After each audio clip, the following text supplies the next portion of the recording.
Tumakbo ang bata sa kalye, karga ang isang kahon, desperado, at paulit-ulit na sinasabi na kailangan niyang makarating agad.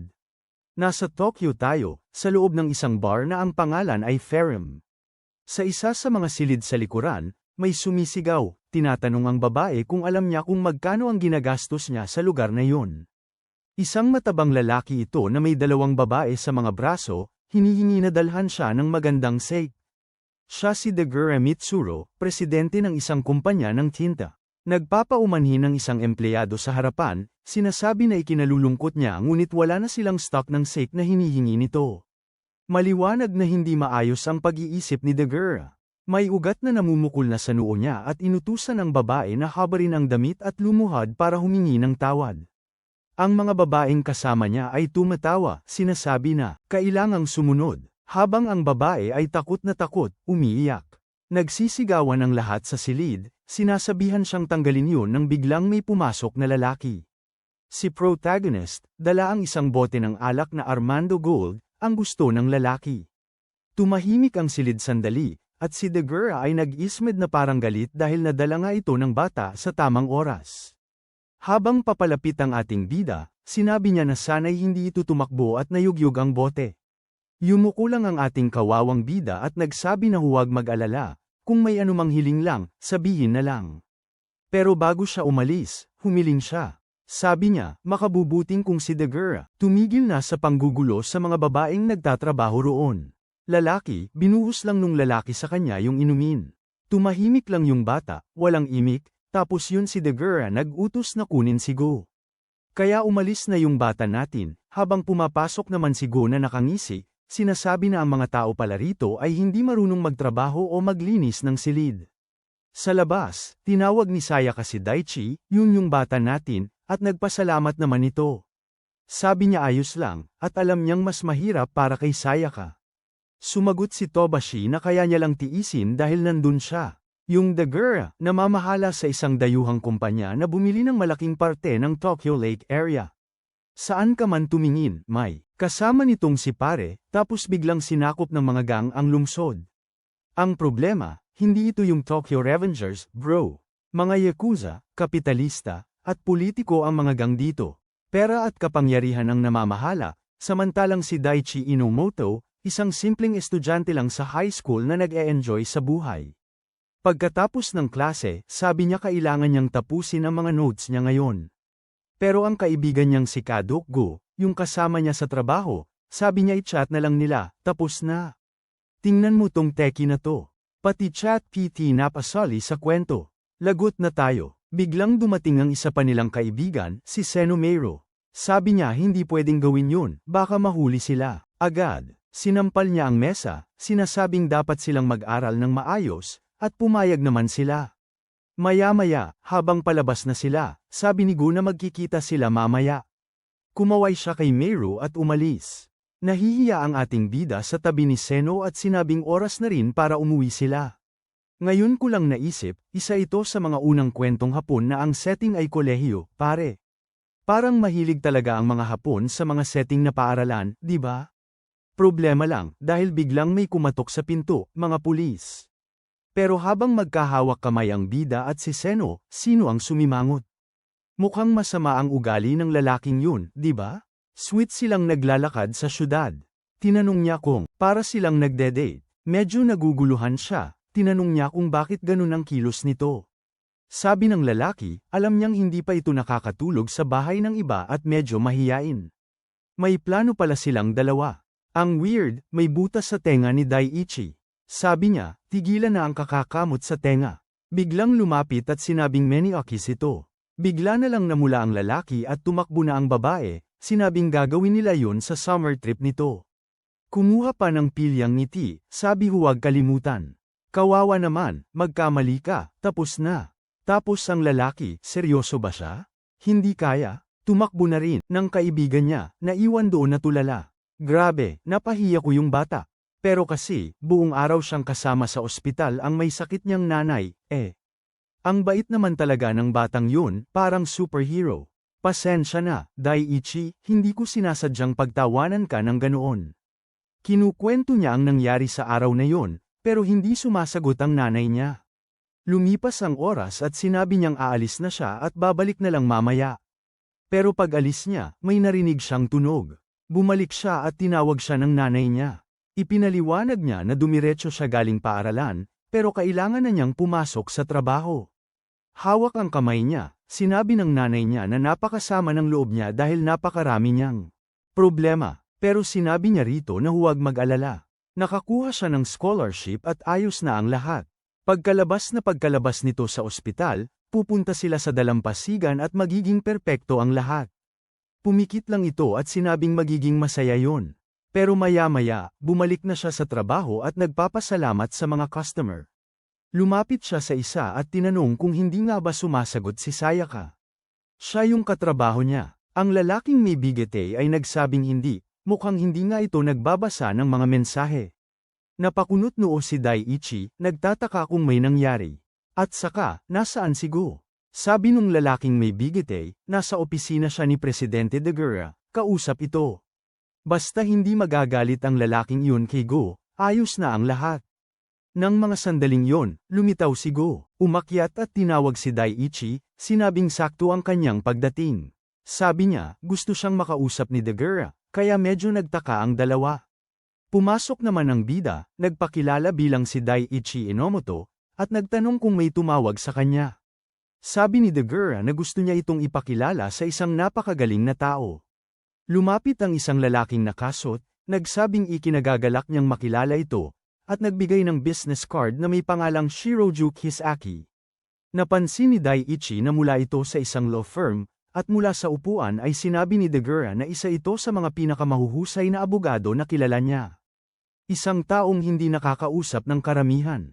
Umupo si Shiro at nagsabi na hindi na kailangan ng ganoong maraming papuri. Pero sinabi niya kay Daiichi na kung sakaling kailangan nito ng tulong, makipag-ugnayan lang. Doon, sinabi ni Dagura sa kanya na umalis na at ang ating binata, na hindi alam ang sasabihin, ay nagpasalamat at umalis. Habang isinasara niya ang pinto, may narinig siyang nagsasabi na mukhang mabuting bata ito. Umalis siyang medyo nahihiya, hindi maintindihan ang mga nangyari sa silid. Pauwi na sila ni Go, pagod na pagod. Tinanong ni Daiichi ang kaibigan kung paano niya naayos ang gulo kahapon kay Dagura, at sumagot ito na tinawag siya ng manager para mag-inuman at naayos na ang lahat. Bigla namang tumunog ang telepono ni Daiichi at nakakita siya ng mga mensahe galing kay Sayaka, na gustong makausap siya tungkol sa tubig at tinanong kung pwede siyang pumunta sa Grand West Hotel. Sabi niya matagal na niyang gustong mangyari yun, at silang dalawa ay nandoon lang na hindi alam ang nangyayari. Agad niyang sinabi na confession siguro yun, at sinabi naman ng kasama niya na huwag siyang tanga, na hindi basta-basta magsasabi ng ganoon si babae. Pero sasama na raw siya para makasigurado. Maya-maya, nakarating na sila sa isang napakaluho na hotel. Hindi pa nakakapunta si Daiichi sa ganito karangyang lugar. Pagkatapos, nag-text si Sayaka na pumunta siya sa room 1815 ng mag-isa sa loob ng 10 minuto. Medyo nalilito ang bida, pero sabi ni Go, seryoso na ang pang-aakit nito. Mukhang, gusto niya ang lalaki, kaya mas mabuting umalis na ito. Hindi alam ni Daiichi kung paano sasagot, pero sinabi niyang kailangan ngang umalis ito. At tama siya, habang tumatawa itong umiikot, hinawakan ni Go ang braso nito at sinabing maghintay. Binigyan niya ito ng energy drink, sinabing ito ang masarap. Alam niyang kulang sa tulog ang kaibigan kaya mawawalan ito ng lakas.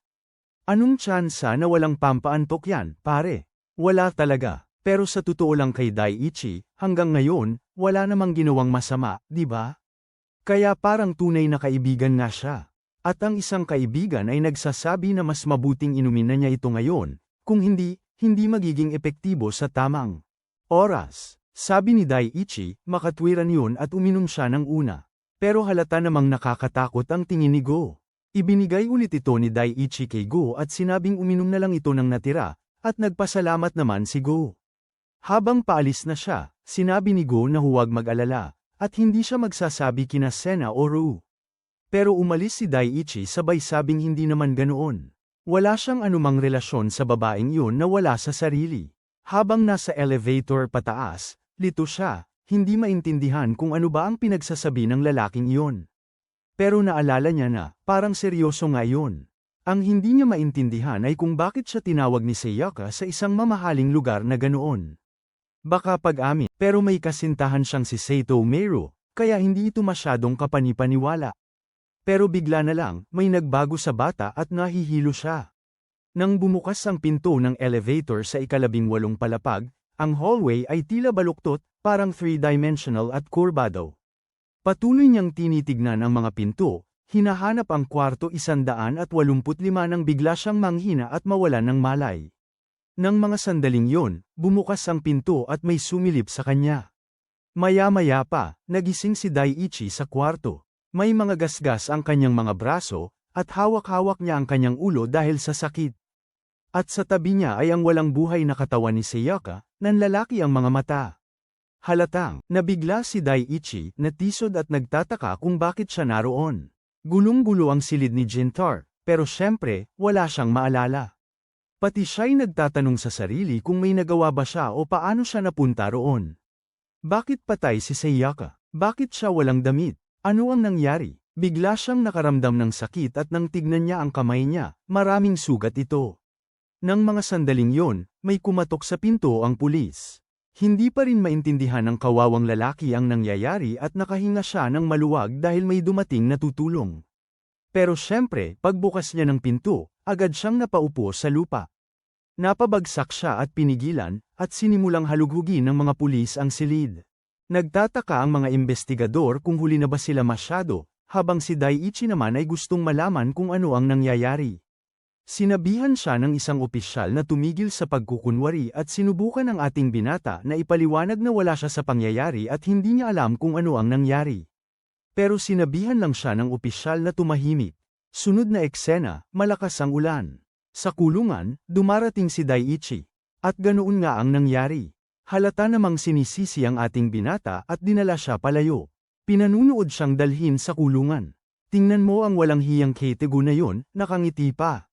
Nagkaroon siya ng pagkakataong tumawag ng abogado at sino ang tinawagan niya.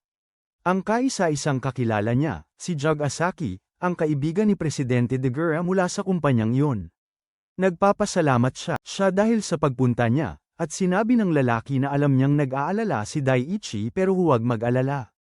Tutulungan daw siya nito. Napaiyak ang binata at nagsabi siyang umaasa siya rito. Pagkatapos ay nagsimulang magbasa ang lalaki ng mga dokumento. Enomoto Daiichi, 20 taong gulang. Nang araw na yon, inaya siya ni Tanaka Sayaka na magkita sa Grand West Hotel. Matapos uminom ng alak at gumamit ng ibang substansya, nagkaroon sila ng matalik na pagsasama, sabihin na nating ganun, at matapos ang isang pagtatalo, nauwi ito sa pagkamatay ni Tanaka. Siyempre, sinampal ni Daiichi ang mesa at sinabing malayo sa katotohanan yon. Pinakalma siya ni Jug Asaki, sinasabing lahat ng binabasa niya ay haka-haka lamang ng pulisya. Sinubukan ni Daiichi na ipaliwanag na hindi niya ginawa iyon at hindi niya yun gagawin. Isang bagay na katulad noon. Humingi siya ng permiso na makausap ang ilan sa mga kaibigan niya na nakakaalam din ng sitwasyon.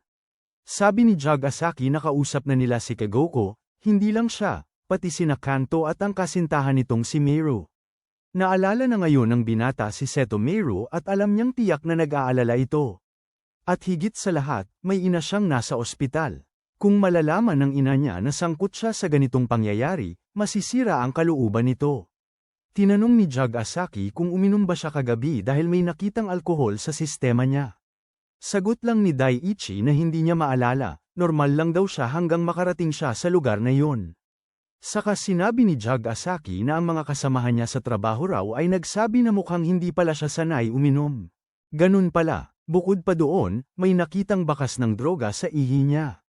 Muli, tinapak ni Daiichi ang mesa at tumayo, sinasabing hindi niya kailanman ginamit ang ganoon. Pilit siyang pinapakalma ni Jug Asaki. May natagpo ang tela na may DNA niya sa ilalim ng kuko ng babae. Ibig sabihin, kinakamot siya nito bago mamatay. Ang paniniwala niya, sa isang pag-aalsa ng galit, sinimulan niya itong sakalin marahil, at sinubukan siyang kumawala kaya siya na ang nakamo. Napabalikwas si Daiichi, sinasabing imposible raw ang nangyari. Sabi naman ni Jug Asaki, ayos lang, maaari niyang tanggihan dahil karapatan niya yon. Pero kailangan niyang maging malinaw. Kung lalaban siya para mapatunayan ang kanyang kawalang kasalanan, tiyak na mas matagal ang makukulong siya. Si Daiichi naman, nakayuko at sabi niya hindi niya kaya ang ganon. May sakit na ina sa ospital. Kailangan niya magtrabaho para mabayaran ang gamutan nito at kung wala siya sa tabi, mag-iisa ang ina niya. Kawawa naman ang bata, umiiyak at nagtatanong kung ano ang gagawin niya. Sa tingin ko naman, kahit anong ganti ang makuha niya ay nararapat lang. May paraan daw si Jug Asaki para mapabilis ang paglaya niya, at gusto malaman ni Daiichi kung ano ang paraan. Ang paraan, syempre, aminin na siya ang gumawa. Tumahimik lang si Daiichi, hindi sumasagot. Humingi ng paumanhin si Jug Asaki, na sinabing kahit pa siya ang pinakamahusay na abogado sa mundo, walang paraan para makalaban ang dami ng ebidensya. At kung lalaban si Daiichi para sa kanyang kawalang kasalanan, napakababang posibilidad na siya ay paniwalaan. Mas mainam na umamin at magpakita ng pagsisisi para mabawasan ang sentensya. Baka makalaya pa siya ng maaga kung maganda ang takbo ng mga pangyayari. Ngunit si Daiichi ay tuluyan ng nawala ng pag-asa, sinasabing hindi niya kaya. Para makalaya siya ng maaga, ang kanyang ina ay matagal na mag-iisa, na imposibleng mangyari. Susunod na eksena, araw na ng paglilitis, at umamin si Daiichi. Inamin niyang pagkatapos maimbitahan sa hotel ni Tanaka, labis siyang nakainom kaya't magulong-magulo na ang alaala niya. Pero naniniwala si Yu na siya ang may dahilan ng pagkamatay nito at lubos siyang nagsisisi. Maliwanag naman yun, di ba? Ikinwento niya ang lahat para sana'y makapagpiyansa kahit sa kalooban niya'y alam niyang wala siyang kasalanan. Ang gusto lang niya, kahit man lang ay makapagpiyansa para dalawin ang kanyang ina sa ospital bago pa lumala ang kalagayan nito. Pero binigyan siya ng hukom ng 15 taong pagkabilanggo. Bumagsak ang ekspresyon ni Daiichi noon. Lumingon siya kay Jug Asaki at tinanong kung bakit hindi siya nabigyan ng piyansa. Inayos lang ng lalaki ang salamin niya at sinabing sayang, pero mukhang mas malala pa sa inaakala niya ang hukom. Sinigawan niya si Jug Asaki, na hindi raw yun ang napagkasunduan. Pero pinatahimik lang siya ng hukom. Hindi makapaniwala si Daiichi na tuluyang tinanggihan ang kanyang parole. Paano raw siya makakapagtiis ng 15 taon sa kulungan? Habang sigaw ng sigaw siya na hindi niya ginawa ang krimen, dinala na siya ng mga gwardya. Humingi siyempre ng retrial, pero wala, hindi tinanggap. At dahil doon, 15 taon ang sentensya sa kanya. Maya-maya, sa isang kulungan sa isang probinsya, nagkomento ang mga kasamahan niya roon na ang bagong dating na bata ay kakaiba at palaging nag-uusap mag-isa. Halata namang si Daiichi ang pinag-uusapan nila at sinasabi naman ng lahat na kakaiba siyang mamamatay tao. Ang kasama namin, paikot-ikot na parang baliw, nagsasabi na hindi siya ang gumawa. Ang mga kriminal, tawa lang ng tawa, sinasabi nilang ganyan naman daw ang sinasabi ng lahat doon. Maya-maya, ayun siya, nagtatrabaho na sa loob, nagtutupi ng damit, at nagtataka kung bakit siya napunta sa ganoong lugar. Galit siya dahil hindi siya ulit nakasampa sa korte dahil hindi man lang siya kinausap ni Jug Asaki. Gustong-gusto rin niyang malaman ang kalagayan ni Meiro, ang kasintahan niya, at ng nanay niya. Bigla na lang may matandang lalaki sa tabi niya na tumawag sa kanya at nagtanong kung napagbintangan siya ng hindi niya kasalanan. Nagi-curious siya sa batang lalaki kaya tiningnan niya ang file nito. Mukhang isang gabi ay inanyayahan ito sa isang kakaibang lugar, nakatulog, at bigla na lang nagising sa tabi ng isang babaeng wala ng buhay. Tinanong ni Daiichi kung paano nalaman yun ng matanda, at ang sagot nito ay hindi yun ang problema. Gusto lang nitong malaman ang mga detalye ng kwento. Depende sa sitwasyon, baka makalabas sila sa kulungan. Halata namang nagbago agad ang ekspresyon ni Daiichi. Wala siyang ideya kung sino ang lalaking ito o kung paano nito nalaman ang tungkol sa kaso niya. Pero ipinakilala nito ang sarili bilang Kamashiro, isa ring bilanggo.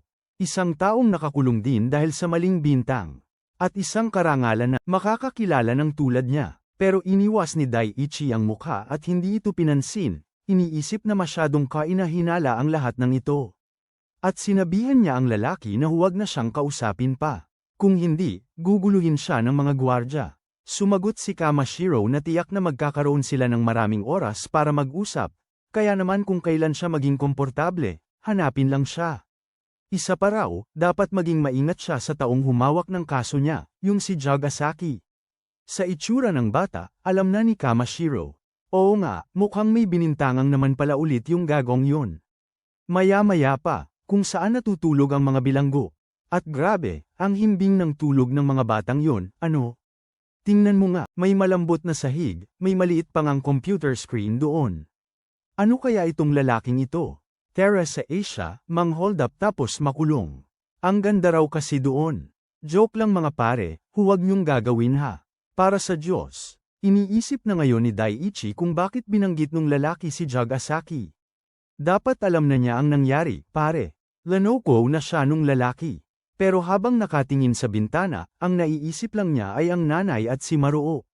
Gusto niyang malaman kung ano ang ginagawa nila, kung kumusta sila, at kung nag-aalala ba sila sa kanya.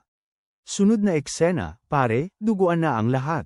May mga lalaking nananakit sa isa, tinatanong kung nasaan na ang tapang kanina. Umalis na, lalaki, at hindi isa lang, marami sila. Yung plano nating pumunta sa kulungan sa Asia. Paalang bisa na natin yun. Ibenta na ninyo lahat ng tiket ninyo. Hindi na tayo pupunta. Ang sasama ng lagay ng mga kawawa, mukhang nababaliw na sa pagsuntok sa pader, habang halos wala ng buhay yung iba sa sahig. Tapos may lumapit at sinabihan si Raiji na may impormasyon sila tungkol sa bagong dating. Biglang naninigas ang kamao ng lalaki at sinipa ang isang kasangkapan, nasira pa. Sabi nila kakausapin nila yung lalaki bukas sa hardin. Maghaharap sila. Kinabukasan, sa ilalim ng tirik na araw, ayon ng ating kasama, nagpo-pull-ups, napabagsak at nanghina. 3 lang ang kaya niya. Hanggang sa may lumapit, mula sa likuran, tinawag siya, humingi ng tulong sa pagbubuhat ng gamit. Sumang-ayon lang si Daiichi at sumama. Pero sa gilid, pinagmamasdan lahat ni Kamashiro. Halata na pinapante siya para magkaharap sila ni Raiji. Mali pala ang naisip ko. Doon, nagulat si Daiichi at lumingon, gustong malaman kung ano ang nangyayari. Pero sa mismong sandaling yun, lumapit ang lalaki, hinawakan siya sa leeg, at tinanong kung mahilig din ba siyang pumatay ng tao. Sinubukan ni Daiichi na magpaliwanag na hindi niya ginawa yun, kasinungalingan lang ang akusasyon. Pero sabi ng lalaki, ganyan naman daw lagi ang sinasabi ng lahat. Bigla, isang malakas na suntok sa tiyan. Napaluhod si Daiichi dahil sa sakit. Tapos bigla ulit, Christian, isang malakas na suntok kay Daiichi, gaya ng sipa ni Ronaldo. Sabi ni Raiji masama rin daw siyang tao. At para maging tapat, gusto pa nga niya ang ginawa ni Daiichi. At dahil dyan, gusto na niyang saktan si Daiichi. Isa pang malakas na suntok sa mukha. Aba, ang mga kasama niya, nakakatakot daw si Raiji kapag nagagalit. Sa ganitong takbo ng pangyayari, mamamatay ang batang bagong dating. Maya-maya, bagbog sarado na ang ating bida. At si Raiji, nagsasabi man lang na naaawa siya sa mga magulang ng bata. Si Daiichi naman, halos mawalan na ng malay, hindi na niya maintindihan ang pinag-uusapan. Lumapit ang isa sa kanila at sinabing sa labas, nagkakagulo na ang media. May mga balita raw na ang ina ng mamamatay tao ay namatay dahil sa nabigla nang malaman ng kasong kinasangkutan ng anak niya. Grabe, pare. Namatay ang ina ng anak natin, pre. At ngayon, iniisip niya kung ano ang nagawa niya para maranasan ito. Paulit-ulit niyang tinatanong kung bakit tumawag si Sayaka noong araw na yon. O kung bakit sinabi ni Joe Visaki na umamin siya at makakalaya na siya. Ang ginawa lang naman niya ay umamin na gusto niyang makapiling ulit ang nanay niya. Pero krimen daw itong hindi naman niya ginawa. Bigla na lang siyang nagpakawala ng kakaibang tunog, tumayo habang naguguluhan ang lahat. Nang mga sandaling yon, wala nang pakialam si Daiichi sa anumang bagay. Naging walang kwenta na ang lahat. Isang madilim na damdamin lang ang bumabalot sa puso niya. Natakot ang mga kasamahan niya dahil baka nga may lakas loob siyang gawin. Isang bagay at si Rug ay nakatitig lang. Ang bata ay tumatawa at umiiyak, halo-halo ang emosyon. Iniunat niya ang kamao at nataman niya ito sa mukha ni Rug. Mula noon, hinayaan na niyang makuha siya ng galit. Habang sinasapak niya si Rug, nakakita siya ng imahe ng kanyang ina. Tinawag siya nito at sinabing mamuhay ng mabuti. Pagkatapos ay umalis ito habang tinatanong niya kung bakit hindi sila nakapunta sa kastilyo. Pilit niya itong tinatawag, pero patuloy itong umaalis. Sa susunod na eksena, gising na siya, puro benda ang katawan sa ospital, at tinatawag ang pangalan ng bata. Halata namang panaginip lang yon. At dumating ang doktor na nagsasabing sa wakas ay nagising na siya. Naroon ang ating kasama sa infirmary, katabi si Kamishiro na kalmadong nagbabasa ng libro. Tumawa siya, at sinabing si Daiichi ay nagwala at nasuntok pa ang mga gwardya. Medyo lito si Daiichi, at gustong malaman kung ano ang nangyari kay Rug, yung nanakit sa kanya kanina. Sinabi ni Kamishiro na huwag siyang mag-alala. Nakakulong si Rug dahil sa kaguluhan na ginawa niya kamakailan. Ang doktor na malapit ay nagsabi na swerte si Daiichi dahil nakarating siya agad at malubha ang mga sugat niya. Pagkatapos, ipinaliwanag ni Kamishiro na nasaktan din siya, na para bang nagpapahiwatig na nandun siya para makausap ang ating kasama at magkaibigan na sila ngayon. Hindi lang magkaibigan, pareho rin pala silang may di makatarungang parusa. Daiichi, naalala ang sinabi kanina nung lalaki at ang sinabi nito tungkol kay Jugasaki at tinanong kung talagang naniniwala siyang inosente ito. Sumagot si Kamishiro na nakakita na siya ng maraming tao at hindi niya nakikita kay Daiichi ang isang taong magagawa ang ganoong krimen. At nagbabala siya na ang paglilitis na kanyang pinasukan ay halatang plano. Naguguluhan, tinanong ni Daiichi kung bakit gagawin sa kanya yon. Pero bigla na lang may nagbukas ng pinto at sinabing kailangan nilang makausap si Kamishiro Jindei. Tumayo ang matandang lalaki at sinabing mamaya na lang sila mag-uusap. Bago umalis, sinabi niya sa ating bida, minsan para makuha ang gusto mo, kailangan mong maging handa na magparaya ng isang bagay na may katumbas na halaga. Nagtataka si Daiichi kung ano ang ibig sabihin nito at tinanong ang, "Pare, ano ba talaga ang makukuha mo kung isusuko mo ang lahat?" Hindi sumagot si Kamishiro, tumayo lang siya at sinabing mas mabuting magpahinga muna siya. Sa labas, ang tumawag sa kanya ay nagsabi na kakaiba ang pagka-interes niya sa isa pang kasama. Ipinakita ng matanda ang braso niyang nanindig ang balahibo at sinabi na sa mga mata ng bata, mukhang may potential ito. Lumipas ang ilang araw, tumama ang bola sa pader, bumalik sa kamay ni Kamishiro, at may lumapit. Si Daiichi, ibang-iba na ang itsura. Tanong lang ng matanda kung may kailangan ito. Tanong ng bida kung ano yung usapan tungkol sa paglabas doon. Sagot ni Kamishiro, halata naman daw sa salita. Yun mismo ang nag-iisip si Daiichi. Gusto malaman ni Daiichi kung ano ang gagawin nila, isang magaling na abogado ba, o literal na pagtulong sa pagtakas niya. Sabi ni Kamishiro na hindi siya magbibigay ng detalye hanggat hindi niya natitiyak na seryoso si Daiichi. Tinatanong ni Daiichi kung ano ang dapat niyang gawin para mapatunayan yon. Tumayo ang matandang lalaki, inalis ang salamin, at nagtanong, ano ang gagawin mo kapag nakalabas ka na rito? Napagtanto ni Daiichi na nagbago ang aura ng lalaki. Nagsimula siyang magtanong sa sarili. Napatalsik siya sa unibersidad dahil nga sa insidente. Wala siyang balita sa dating kasintahan, at wala rin siyang balita kay Kuroko. Kung totoo ngang namatay ang nanay niya, wala na siyang hinihintay pa. Para sa kanya, wala talaga. At lahat ng iyon ay dahil sa insidenteng iyon. Sabi niya may tao sa labas na pumatay sa isang babaeng kilala niya at sinisi siya. Dahil sa paglalagay na iyon, namatay ang ina niya. Kaya pagkalabas niya, gusto niyang hanapin ang tunay na salarin at maghiganti. Siyempre, gagawin niya ito mismo. Tinanong ni Kamishiro kung handa na siyang isuko ang lahat para sa paghihiganti. Pero tinanong ni Daiichi kung ano nga ba ang lahat. Sa huli, wala na siyang natira. Sabi ng matanda, ibig sabihin pareho sila. Parehong mga taong nawalan ng lahat. Sa kabilang banda, may itinago pa siyang cryptocurrency sa isang lugar.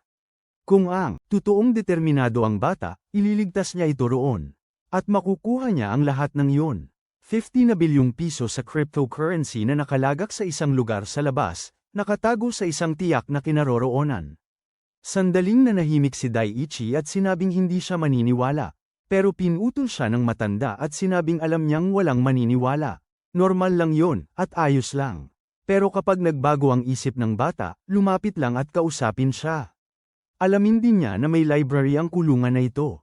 Sa ikalawang estante, sa hanay na pinakamalapit sa bintana, mayroong isang napakaka-interesting na libro sa kanan. Itim na itim ang pabalat nito, at sa tingin niya ay magugustuhan yun ng bata. Pagkatapos noon, umalis na ang matandang lalaki. May ibang mga bilanggo ang lumapit at tinanong kung kilala niya si Kamishiro Jindei. Sabi ng ating binata, hindi naman talaga, kaya't pinagbilinan siya ng isa na mag-ingat. Dahil napakahusay daw mandaya ng lalaking iyon. Mukhang nasangkot daw ito sa isang malaking pandaraya at pagpatay. At sangkot din daw ito sa mga gang at sa Yakuza. Sinusubukan pa ni Daiichi na alamin kung sino talaga ang lalaking ito. Sa susunod na eksena, nakarating na siya sa silid-aklatan. Walang gaanong interesado sa pag-aaral, at ang tanging tao roon ay isang maliit na gwardya na nagbabasa ng libro. Pumunta siya sa lugar na sinabi ng lalaki at nakita ang libro na may itim na pabalat. Pero nang buksan niya ang unang pahina, may isa pang booklet sa loob. At sa pabalat, makikita mo ang husay ng mga korporasyon, pare. Ang bilyonaryo na kilala bilang ang may kakaibang paraan. Naguluhan si Daiichi. Bakit nga ba naroon yon? At mula noon, sa tuwing may libreng oras siya, babalikan niya yon para basahin. Lumipas ang isang linggo, nakahiga siya sa kanyang selda nang may maramdaman siyang papalapit at napabangon. Pare, si Kamishiro na pala ang baliw na nakaupo na mismo sa harapan niya. Halatang naguluhan si Daiichi, gustong malaman kung paano napunta ang lalaking ito bigla na lang doon. Bukod pa roon, walang nagising man lang. Ipinakita ni Kamishiro na kinausap niya ang mga gwardya para makatulog ng kaunti ang mga yon. Agad na kinabahan si Daiichi, gustong malaman kung sino ba talaga ang lalaking ito. Pero ang lalaki ay nagtanong lang kung nabasa niya ang libro o hindi. Tapos sinabi ng ating binata na ngayon alam na niya ang tunay nitong pangalan. Si Kosujin, ang pinakabatang taong nagpatakbo ng isang publicly traded company. Ang ehekutibo sa mundo ng negosyo na itinuturing na isang uri ng baliw. Isang lalaking pumatay din ng isang babae at pagkatapos ay nawalan ng lahat. Sumagot si Kamishiro ng oo, narinig na niya ang kwentong yun. Pagkatapos ay tumayo siya at sinabing magtatanong ulit siya. Para sa paghihiganti na gusto ni Daiichi, sinuko ba niya o hindi ang lahat? Ngayon na alam na ng ating binata kung sino ang lalaking ito, halos hindi ka panipaniwala. Ang plano, kahit ano pa man ito, ay maaaring hindi makatwiran. Pero kahit papaano'y nakapagpunta siya sa selda at walang nakapansin. Isang bagay ang sigurado, ang taong ito ay may kapangyarihan sa lugar na ito. At si Daiichi, na puno ng kawalan ng pag-asa, ay nagsabi na wala na itong halaga. Para sa kanya, lahat ay pantay na walang kahulugan. At dahil dyan, kung makakaganti siya sa taong nagkulong sa kanya, gagawin niya ang lahat. Agad na pumayag ang lalaki, at ibinigay ang unang misyon. Kailangan niyang mapalapit sa isang tao sa loob ng bilangguan. Sa kabilang selda, takot na takot ang lahat at grabe, bakit may dugo sa sahig at may lalaking nakababa ang pantalon? Ang weird ng lugar na ito. At may isang baliw sa gitna ng lahat. Oh, sa pagtingin pa lang sa kanya, halata na, grabe, ang isang ito ay ang pinakamatinding banta, at mukhang si Daiichi ang kailangang lumapit sa kanya. Diyos ko, Daiichi, sumuko ka na sa paghihiganti. Kaya ganito yun, nakita natin ang isa pang lalaki na kaharap ang baliw na ito, sinasabihan siyang huwag maliitin ang kalaban at susuntukin na sana. Pero nahawakan ng baliw ang braso niya, inihagis siya sa sahig, at nawala ng malay ang kawawang lalaki. Ang kilalang manlalaban sa deep web na si Kazuki ay nagsabi pa ngang ang mga bilanggo ngayon ay hindi na ang tipo niya, na ito ay naging magandang ehersisyo na naman. Kasabay noon, nasa harapan na niya si Lako, lalaki, binabati siya ni Kamishiro, sinasabi ang galing ng suntok niya. Nang mga sandaling yon, inilabas na niya ito sa selda, nakangiti na, tinatawag siyang Presidente. Tinanong kung nanunood ba siya, sinabing medyo nahihiya siya. Pero noon niya napansin ang ating kasama sa silid at tinanong kung sino ito. Nagpakilala ang ating kasama at nagsabing, magandang araw po. Pero grabe, napatitig si Kazuki sa kanya at parang nag-alangan. Pero agad din siyang namula, nagpakilala at sinabing, isang karangalan po ang makilala kayo. Mukhang sa wakas, may isa pang taong magkakakilala sa lugar na iyon. Sabi ni Kamishiro may itatanong siya at agad namang sabi ni Kazuki na sasagutin niya ang anumang gusto nito, hanggang sa banggitin ng matanda na tungkol yun sa yelo. Gusto nitong malaman ang paraan ng pagkuha ng mga yon. At iyon ang impormasyon, siya ang habol. Bigla namang lumingon si Kazuki at sinabing kung yan ang pag-uusapan, dapat ay ibang tao na lang ang tanungin. Pero bago yun, sinabi niyang mamaya ay gusto niyang makausap si Daichi Enomoto, pare, sinabi ko na sa iyong tumakbo ka. Gusto malaman ng ating kaibigan kung sino ba itong baliw na to. At sinabi ni Kamishiro na isang dating detective ito. Nagulat ang ating kaibigan at dagdag pa ng lalaki na syempre, isang napaka-corrupt na detective ito. Matalino naman siya, yung tipong umiinom, nakikipag-away at nakikipagsuntukan para lang makakuha ng impormasyon. Hindi siya nag-aatubili na makipag-ugnayan sa mga miyembro ng gang o kahit anong uri ng kriminal na grupo. At mukhang sa isa sa mga pakikipagsapalaran niya, siya ang natalo. At ganoon nga, napunta sa ganitong lugar, gustong malaman ni Daichi kung ano ang ice na pinag-uusapan nila. Ipinaliwanag ni Kamishiro na ito ay isang droga na halo-halo ng iba't ibang amphetamine, morphine, at iba pang sangkap. Nalaman din na sa kaso ni Daichi Inomoto, ang parehong droga ay natagpuan sa katawan ng babae. Tinatanong niya kung sekreto yun dahil hindi pa nga sinasabi sa kanya. At sinabi ng lalaki na sa ngayon, oh, grabe, naalala pa niya yung halik ni Sayaka na may kasamang pangako ng gantimpala. Kawawa naman yung babae, sumulpot lang sa kwento para mamatay. Kaya sinabi ni Daichi kay Kamishiro na ipaliwanag na. Ang mission lang ba talaga ay ang makalapit kay Kazuki? Ang lalaki, sabi niya oo, kailangan nilang mangalap ng impormasyon tungkol sa tinatawag na ice na yan, unawain ang buong kaso at kahit paano ay makuha si Kazuki sa kanilang panig. Kung maganda ang lahat, magkukwento siya tungkol sa natitirang plano at sa nalalabing bahagi ng kaso ni Daichi. Si Daichi, focus na focus ngayon, di ba pare?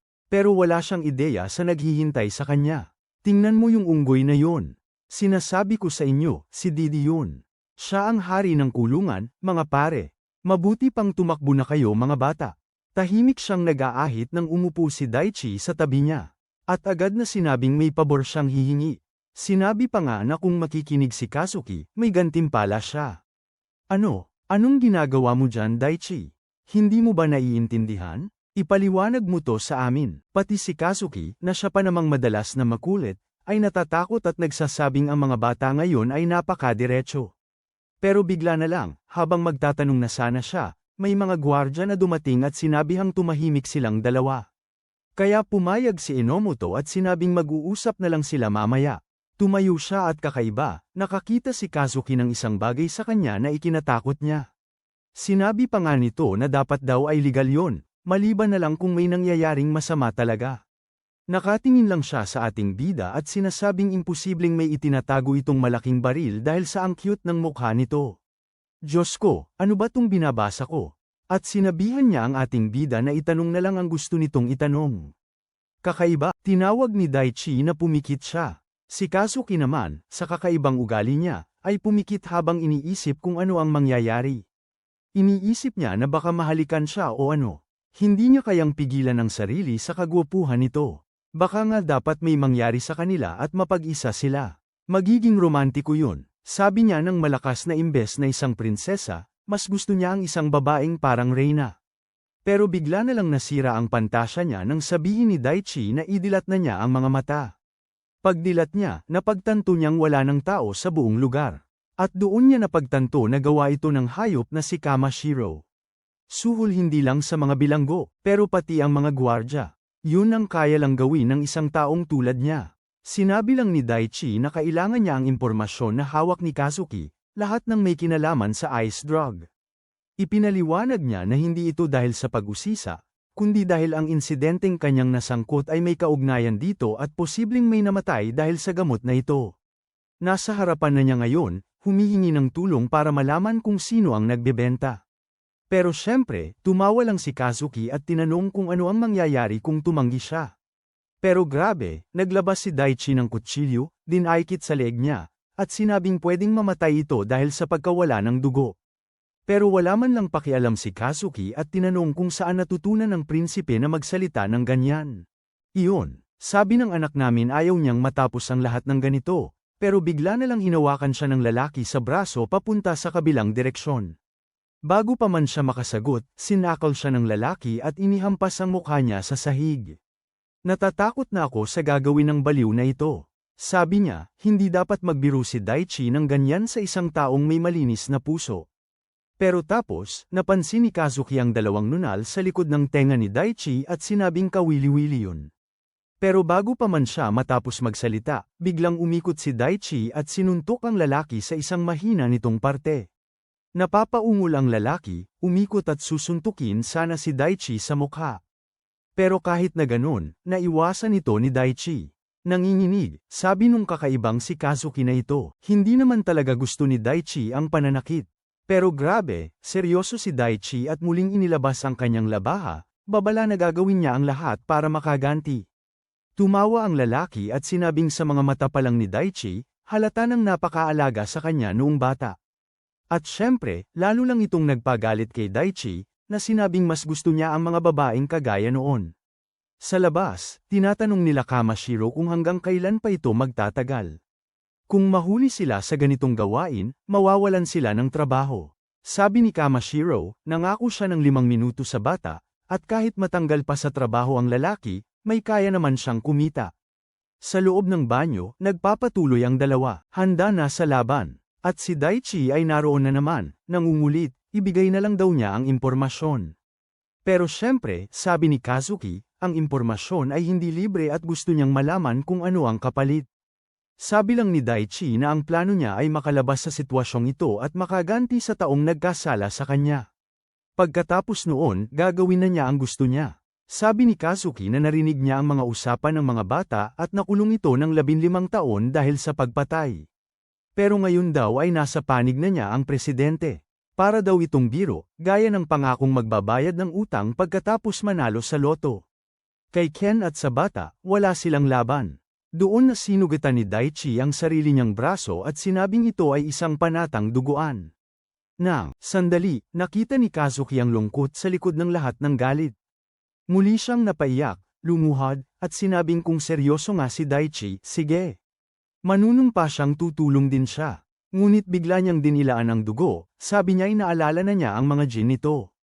Pagkatapos ay lumingon siya, sinabing may mga sugat din siya. Ipinakita niya ang likod niya at sinabing ito, halos hindi na siya makaligtas. Nasa isang nightclub siya, nagtatapos ng negosyo at bigla na lang sinugatan siya ng isa sa mga supplier sa likod.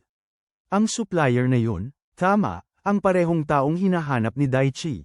Marahil ay mayroon pa ring nightclub na ganoon sa kung saan. May taong naroon na dapat makaalam ng dapat niyang imbestigahan. Hinawakan ni Daichi ang kamay niya at nagpasalamat, sinabing natulungan siya. Marami, habang ang baliw na iyon ay emosyonal na naman. Tapos biglang dumating ang isang gwardya, tinanong kung ano ang ginagawa nilang dalawa. Pareho silang napaupo sa lupa at hinanap ng mga gwardya ang lugar. Tumingin si Kazuki sa ating binata at sinabing magkikita pa sila ulit. Maya-maya pa, ang ating mahal na si Daichi ay nakulong na sa isang seldang nag-iisa, nakasuot ng straitjacket. Ano ba yan? At ang pagkain niya ay inihahagis na lang sa pinto na parang basura. Grabe naman yun, mga pare. Pero wala siyang pakialam kay Daichi sa lahat ng yun. 2 linggong paghihirap ay wala kumpara sa 15 taon sa lugar na yun. Kailangan niya ng lakas at hindi dapat siya magpapahina. Kaya naman, kumain siya mula sa sahig ng walang pag-aalinlangan. Para makuha ang paghihiganti na kanyang pinapangarap, kung kaya't gagapang siya sa sahig ng buong mundo. Makalipas ang 2 linggo, bumukas ng malakas ang pinto at may nagsabi sa kanya na tumigil na sa pag-uugali na iyon. Sabi lang ni Daichi na akala niya'y mas maaga pa ang pagtatapos ng kanyang pag-iisa, at sagot naman ni Kamishiro na may impluwensya siya, pero hindi naman siya ang may-ari ng lugar. Kalahati ng mga gwardya, pati na ang mga nakatataas, ay hindi naman pala niya kontrolado. Naisipan niyang pagsamahin sila sa iisang selda, yun na ang kaya niyang gawin. Umupo na si Daichi sa tabi niya at sinabi na marami siyang naisip habang nag-iisa tungkol sa kanyang kaso at kay Kamishiro, at sa tingin niya'y panahon na para marinig niya ang kwento ni Kamishiro at kung paano sila makakalabas dito sa kulungan. Kung hindi niya ibinabahagi ang impormasyon tungkol sa ice na nakuha niya kay Kazuki. Tinatanong ng matanda kung wala ba siyang ideya kung sino ang nagsabotahe sa kanya. Sabi ni Daichi hindi siya 100% sigurado, pero nasa isip niya si Kedosh, kasama na yung lalaki sa bar at si Danjag Asaki. Sabi lang ni Kamishiro tama ang kutob niya. Ang problema, malakas ang kalaban, at ang pagtakas lang sa lugar na ito ay hindi sapat na paghihiganti. Kaya sisiguraduhin niyang may armas ang bata para makuha ang gusto niya. Tanong ni Daichi kung yung mga cryptocurrency ba ang tinutukoy nito, at sabi ni Kamishiro, gusto muna niyang malaman ang detalye ng nangyari noong gabing iyon. Pagkatapos noon, nag-usap silang dalawa ng matagal. Tinanong ni Kamishiro kung matapos niyang umalis sa bar noong araw na yun, tinawagan ba siya ng biktima papunta sa hotel. At pagdating doon, binigyan daw siya ng isang inumin ng kasamahan niya, na itinuturing niyang kaibigan, at maya-maya lang ay nawala na siya ng malay. Sinabi ni Daichi na ang paglalagay ng gamot sa inumin ay hinala pa lamang, pero naaalala niyang si Kedosh ang nagbigay noon at parang humingi pa ng kalahati. At bukod doon, wala na siyang maisip na ibang paraan kung paano nangyari yun. Tinanong ni Kamishiro kung ang resulta ng lahat ng iyon ay ang paggising niya sa kama makalipas ang ilang oras, at pagkatapos ay dumating na ang pulisya. Sumagot ng, oo, ang binata, at sinabi ng matandang lalaki na labis na ang pagkakatugma. Pagkatapos ay ipinaliwanag ni Daichi na kakaunti lang ang oras bago niya nakilala si Jug Asaki, kaya niya ito tinawagan. Siya lang ang abogadong kilala niya. Naiintindihan daw ng matanda, pinilit daw siya ni Jug Asaki na umamin sa kasalanan. Ngayon ang tanong, sino ang nagpakilala sa kaibigan niya sa abogado? Alam na alam ni Daichi na si Presidente Daguerre ayon, ang lalaking nagpakilala kay Jug Asaki sa kanya at may masamang ugali sa mga babae. Agad niyang sinabi na ang hayop na yun ang pumatay kay Sayaka at ginamit si Kado para mapagbintangan ito. Malinaw na binayaran din niya si Jug Asaki para maging abogado. Sinabi ni Kamishiro na kahit walang katibayan, tiyak siyang tatlo ang nag-set up sa bata. Iniisip lang ni Daichi kung paano siya makukulong ng 15 taon sa lugar na yun dahil sa krimeng hindi niya ginawa dahil sa tatlong yun. Nagkakamot ang bata sa leeg, nagwawala na, nang sabihan siya ng lalaki na kumalma, na kailangan niyang manatiling may pag-asa dahil malapit na ang paghihiganti. Sinabi ni Daichi na ibigay na lang ang 50 bilyon at personal niyang sisiguraduhin na mapaparusahan ang mga yon. Pero huminga ng malalim si Kamishiro at sinabing hindi pwedeng madaliin. Kailangan ng maayos na pagpaplano at tamang pagkakataon para gumana ang plano. Sa pinakamabilis, 1 o 2 taon pa. At kahit kung may ganoon siyang karaming pera, walang silbi yun kung hindi niya alam kung paano ito gagamitin. Ang kulang sa bata ngayon ay kaalaman. Kukunin niya ang librong Count of Monte Cristo sa estante at sasabihing may quote doon, maghintay at umasa. Hanggang sa lumitaw ang perpektong pagkakataon, ipapasa niya kay Daichi ang lahat ng kinakailangang kaalaman. Nasa silid-aklatan na sila, ang unang pag-aaralan nila. Ma'am, sa tingin ninyo magiging santukan, sipa at barilan ito. Hindi bata, magsisimula sila sa economics. Sinusunod lang ni Daichi ang lahat ng payo ni Jindei dahil mukhang maalam ito. At ang matanda ay magsasabi na tuturuan muna niya itong magbasa ng libro. Una, kailangan mong tingnan ang kabuuan ng nilalaman. Mabilis. Hindi mo kailangang maintindihan agad. Ang bilis ang pinakamahalaga. At ganoon nga nagsimula si Daichi, sinisip-sip ang lahat ng impormasyon sa lugar na yun. Araw man o gabi, nasa silid siya at ang pagbabasa lang talaga ang magagawa niya. Produktibo ang bata, habang nagbabasa, nag-iisang kamay na push-up pa siya, sabay-sabay na paglipat ng pahina. Pero kapag naubusan na ng lakas, syempre, bagsak siya. Tinatanong ni Kamashiro kung ano ang ginagawa niya at ipinaliwanag ng ating bida na memorize niya ang datos ng kumpanya, gaya ng bilin sa kanya. Ang problema, mahigit 4,000 yon, di ba? Kaya matagal. Tumawa yung lalaki, sinabing nakakabaliw gawin yun habang nagpupush up. Sabi ni Daichi, nagets niya lahat nang matalo siya kay Raiji matapos siyang mapuruhan at nang makalaban niya si Kazuki. Kung walang sapat na lakas, hindi siya makakapaglaban kaninuman. Sigurado siya na ang kaalaman lang ay hindi sapat. Kailangan niya ng tamang lakas para magamit ang mga natututunan niya. Sabi ng matanda, unti-unti na niyang nauunawaan ang tunay na kahulugan ng pag-iral sa mundong ito. Tapos tumayo siya at sinabi, sige, naintindihan mo na ang economics? Ngayon, aaralin mo naman ang sining ng pang-aakit. Sa labas ng kulungan, may lalaking may berdeng buhok na nagbabalot ng Amerikana. Ang pangalan niya ay Teiko. Nang lumapit si Daichi para kausapin siya, nagulat ang lalaki at umatras. Pero humingi lang ng permiso ang ating binata na umupo sa tabi niya. Nakangiti, ipinakilala niya ang sarili bilang Enomoto Daichi at tinanong kung siya nga ba si Teiko. Nahihiya ang lalaki, at nagtanong kung paano nalaman ng binata ang pangalan niya.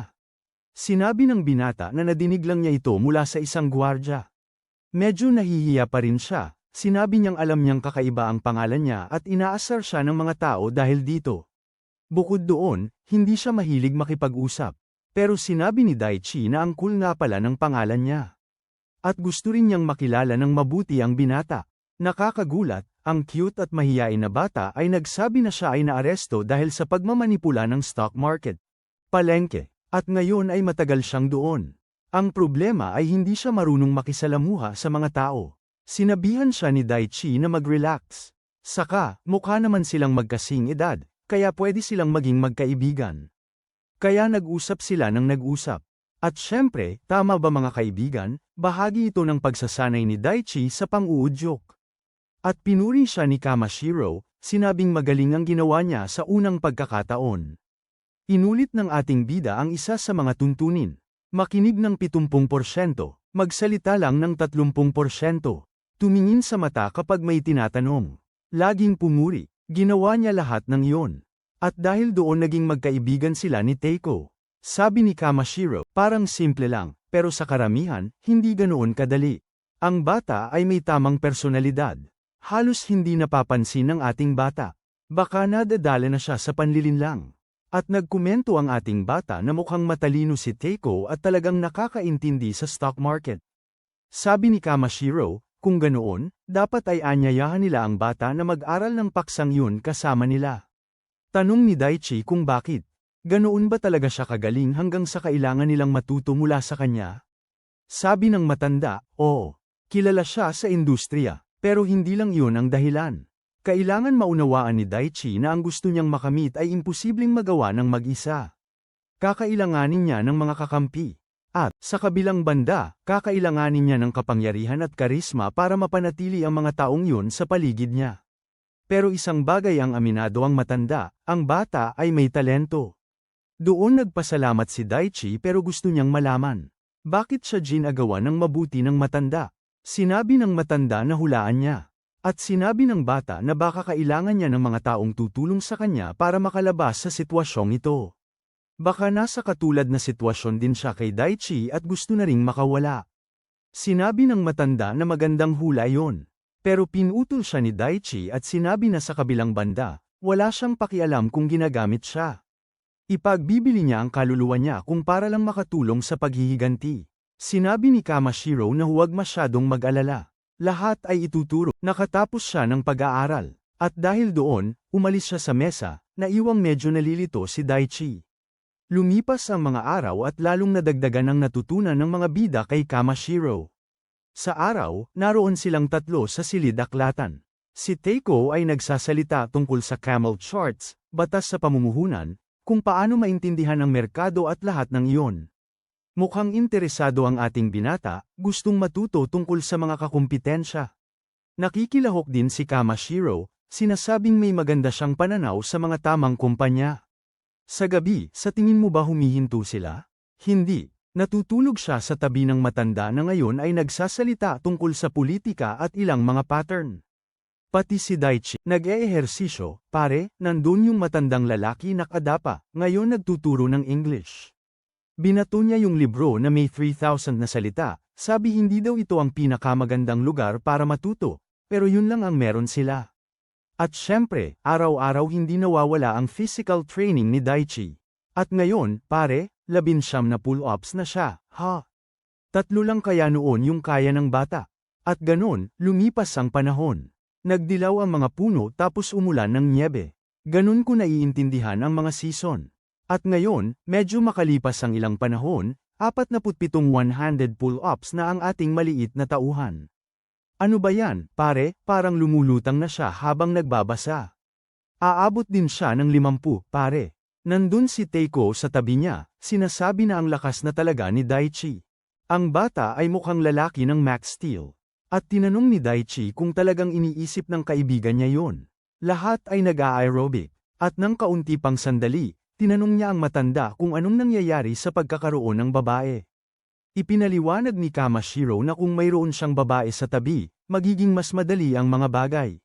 Medyo awkward ang ating batang lalaki na nabanggit na dati siyang may girlfriend. Sabi ni Kamashiro na hindi yun mahalaga. Sobrang gwapo siya para hindi makakuha ng isa. Ang tanging problema ay masyado siyang mabait at kailangan niyang matutong gumawa ng mga hakbang. Sa ganitong pagkakataon, inilagay niya ang kamay sa balikat ng bata at sinabi na kapag umiinom siya kasama ang isang babae, gawin mo lang ito, pare. Hinailan niya siya ng malapitan, bamulong ng ilang bagay sa kanya. Tay nga, at medyo namumula ang ating binata, gustong malaman kung talagang epektibo yun. Nako, kayamanan mong matandang lalaki, isulat mo na lang din para sa amin ang sekreto. Gustong malaman ni Daichi kung epektibo yun, at sinabi ng matanda na malalaman lang niya kung susubukan niya. Pero sigurado siyang magiging maayos ang pakikitungo ng binata sa mga babae, dahil sa pagiging masipag niya sa kanyang ina. Naguguluhan, gustong malaman ni Daichi kung ano ang koneksyon ng dalawa.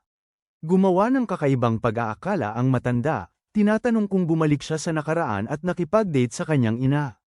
Paano niya ito pakikitunguhan? Naroon si Daichi, muli, hindi maintindihan kung anong klaseng kakaibang usapan ito. Tapos naalala ng binata ang tawag sa kanyang ina ng media na isang babaeng namatay dahil sa gulat sa nangyari sa anak niya. At si Kamashiro ay nagsasabi lang na sigurado siyang mabuting ina ito.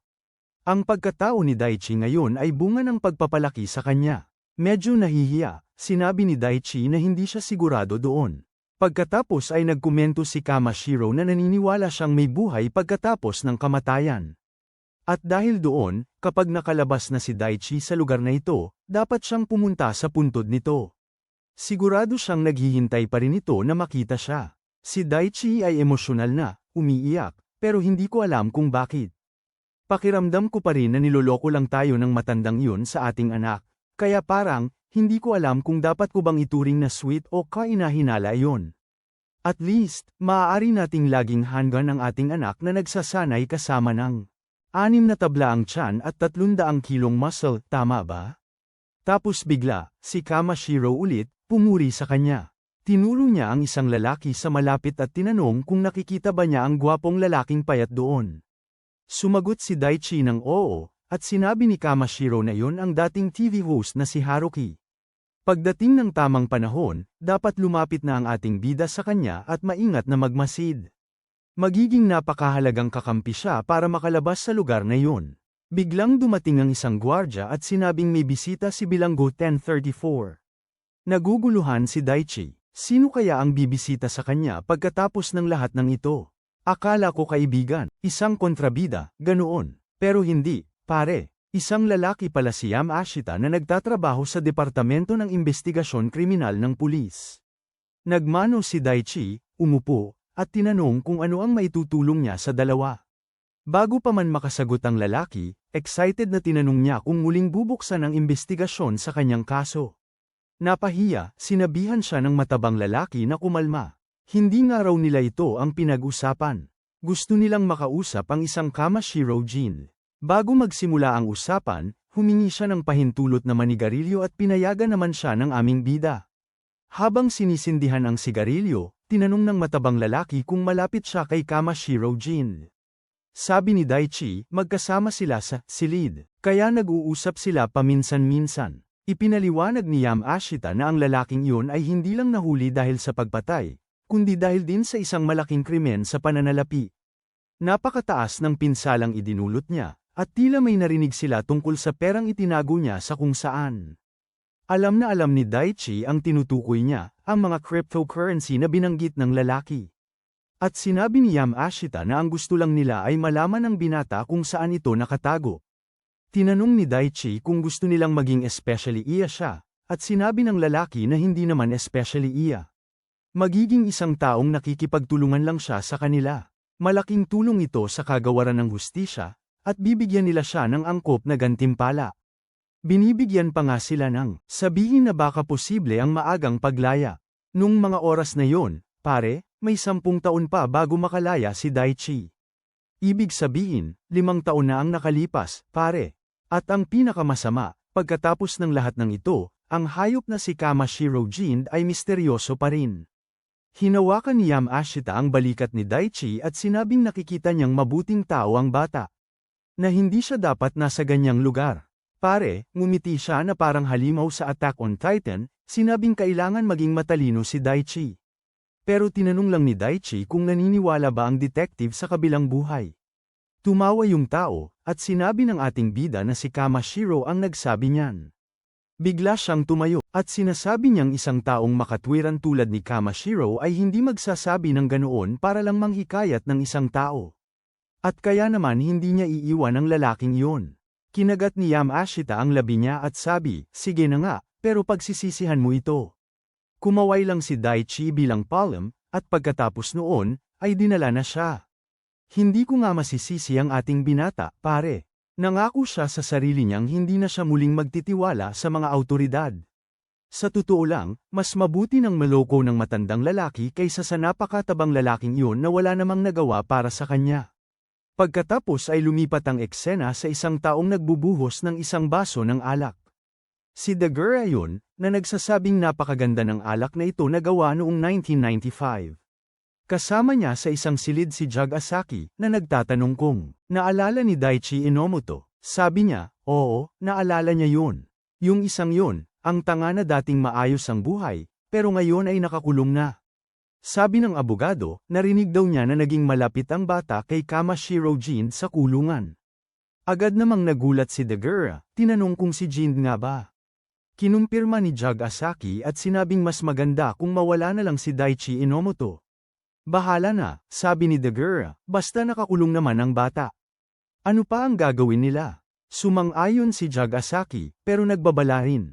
Bata palang nahuli ang bata, 15 taon ang sentensya. Kaya malapit na siyang makalaya. Kaya nga mas mabuting unahang tapusin ito. Bigla siyang tumawag sa telepono at sinabing may gusto siyang itanong. Balik sa kulungan, masaya namang kinausap ni Haruki ang ating binata. Sabi niya dati rin siyang bartender pero natanggal sa trabaho. Biglang hinawakan ni Haruki ang mga balikat niya at sinabing pareho silang mababait na tao. Isa na namang kakaiba sa kulungang ito. Grabe ang epekto ng kakulangan ng mga babae sa mga lalaki rito. Maya-maya, umalis si Daichi at tinanong ng matanda kung ano ang usapan. Sabi ng ating binata, mukhang mabait naman ito, pero mahirap basahin ang ugali. Tapos, ngumiti ito gamit ang bibig, pero hindi naman sa mga mata. Sinabi ni Kamashiro na mag-obserba pa siyang mabuti, lalo na sa pagtitiwala.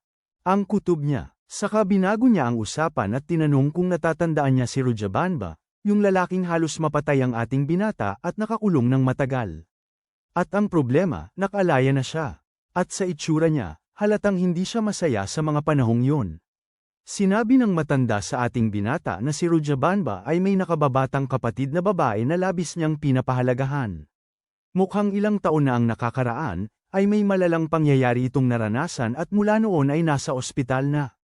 Ngayon ay naunawaan na ni Daichi kung bakit nagalit ang lalaki nang malaman ang nangyari sa kaso niya. At sinabi ni Kamashiro na anuman ang katotohanan, mas kailangan niyang maging mas mag-ingat. Maya-maya pa sa silid ni Banba, lahat ay natatakot. Kahit nakalmado lang siyang nakaupo at nagbabasa ng maliit na magazine, hanggang sa buksan ng gwardya ang pinto at sabihing may mga bagong lipat sa selda. Pumasok si Kamashiro na kamakaway kay Banba, at pagkakita sa kanya ay sinabi ni Banba na mukhang ginagawa pa rin ng hayop na yun ang gusto niya sa lugar na ito.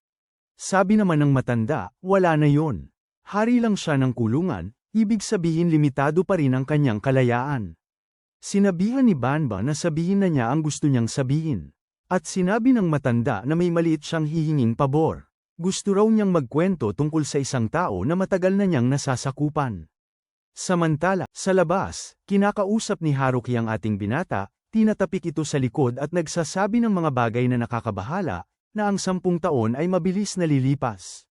Malapit na siyang makalaya. Habang nag-uusap sila, iniisip lang ng ating binata kung bakit sinabi ni Kamashiro na magiging mahalaga ang taong ito sa plano nitong pagtakas.